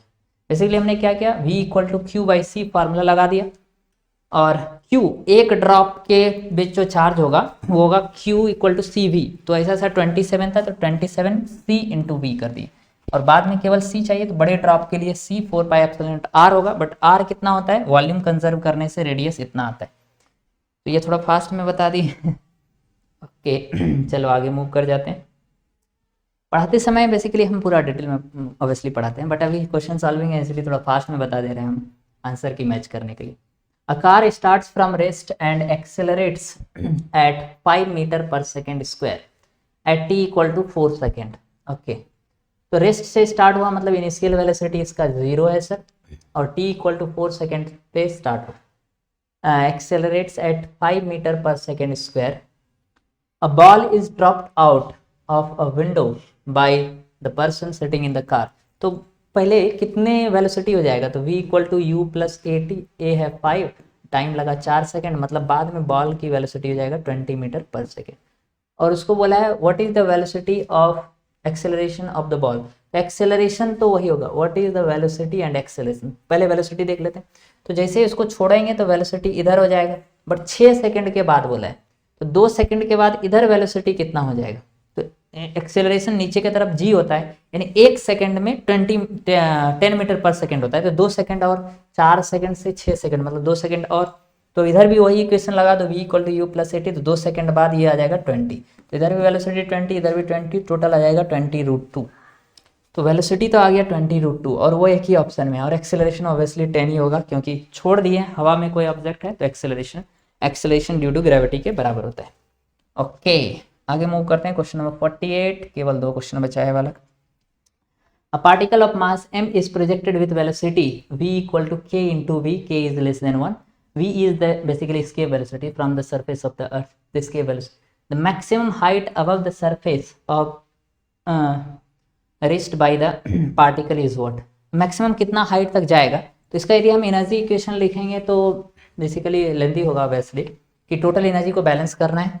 तो टोटल पोटेंशियल एनर्जी सरफेस के ऊपर हो जाएगा माइनस GMM/r, r प्लस फेंके हैं हाफ एम वी स्क्वायर, तो half M we square, V कितना है सर, के स्क्वायर वी ई का स्क्वायर, इक्वल टू स्पेस में जाने के बाद वो रुक गया, एच हाइट पे जाने के बाद रुक गया, तो काइनेटिक तो जीरो हो गया, पोटेंशियल हो जाएगा माइनस GMM/r प्लस एच, ये इतना हो गया।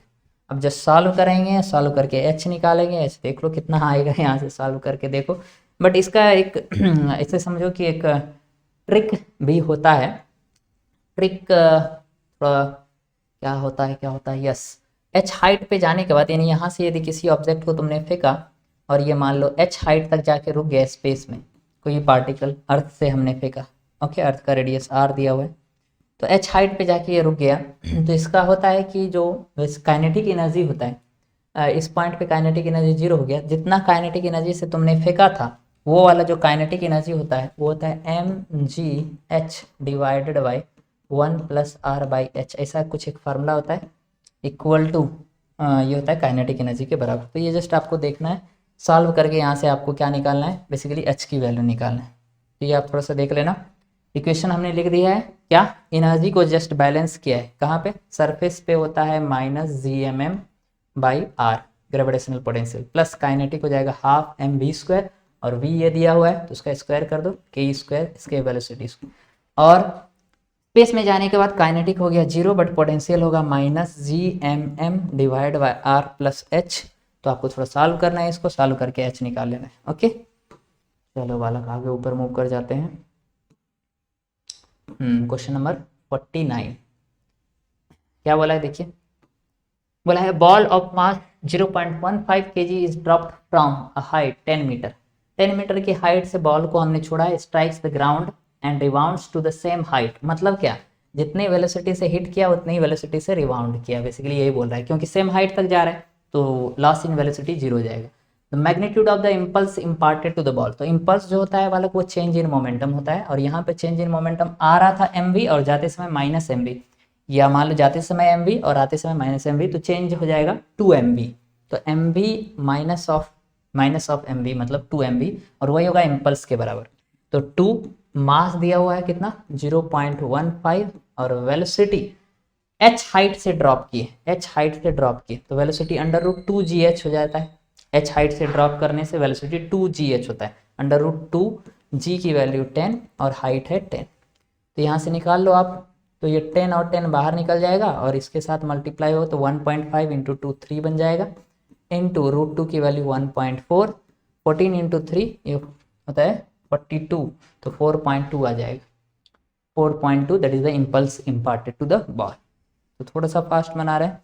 लास्ट क्वेश्चन क्या बोला है, लास्ट क्वेश्चन देख लो वाला, बोला है two conducting circular loop of radius r1 and r2 are placed in the same plane with their centre coinciding r1 greater than r2। Okay, circular loop है, एक का रेडियस है r1 दूसरा का r2, the mutual inductance m between them will be what, तो r1 बड़ा है तो बड़ा वाला लूप बाहर रहेगा, छोटा वाला लूप अंदर रहेगा, तो ये है r2 और बाहर का रेडियस है R1। करंट हमें बड़े वाले लूप में लेना पड़ता है, करंट मान लेते हैं I है। म्यूचुअल इंडक्टेंस कैसे निकालते हैं? म्यूचुअल इंडक्टेंस का आपको फॉर्मूला पता है, प्लस के निकालते हैं, प्लस के डिवाइड बाय करंट कर देते हैं, phi बाई I, वही होता है म्यूचुअल इंडक्टेंस। म्यूचुअल इंडक्टेंस निकालना है तो केवल फ्लक्स बाई करंट करना है। चलो म्यूचुअल इंडक्टेंस निकालना है, प्लस कितना हो जाता है B इंटू ए, प्लस को लिखेंगे magnetic field into area divide by I. But magnetic field बाहर वाले लूप की वजह से होता है, तो ये होता है mu not I by 2r। ये हो गया क्या? Magnetic field. कौन सा आर? पहले का, तो R1। ओके, एरिया लेंगे किसका? छोटे वाले लूप का, छोटे वाले लूप का एरिया, तो पाई R2 का स्क्वायर हो जाएगा डिवाइड बाय करंट, करंट से करंट कैंसिल। हमें पूछा है proportional to what, proportional to what, तो R2 by R1, sorry R2 square divide by R1। तो mutual inductance is proportional to R2 square divide by R1। तो R2 square divided by R1 देख लो कौन सा option है, R2 square divided by R1, option number 4 is the correct one. So this was the solution of the physics NEET 2021. I hope you liked this. जिसमें से हमने 2 question आपके लिए थोड़ा सा छोड़ा है क्योंकि कैलकुलेशन लेंदी है, तो थोड़ा सा कैलकुलेशन आपको करना है। हालांकि हम वो कर सकते थे इधर इस बोर्ड पे जाके, बट वो पार्ट हम आपके लिए छोड़ते हैं। So thank you very much and have a great day.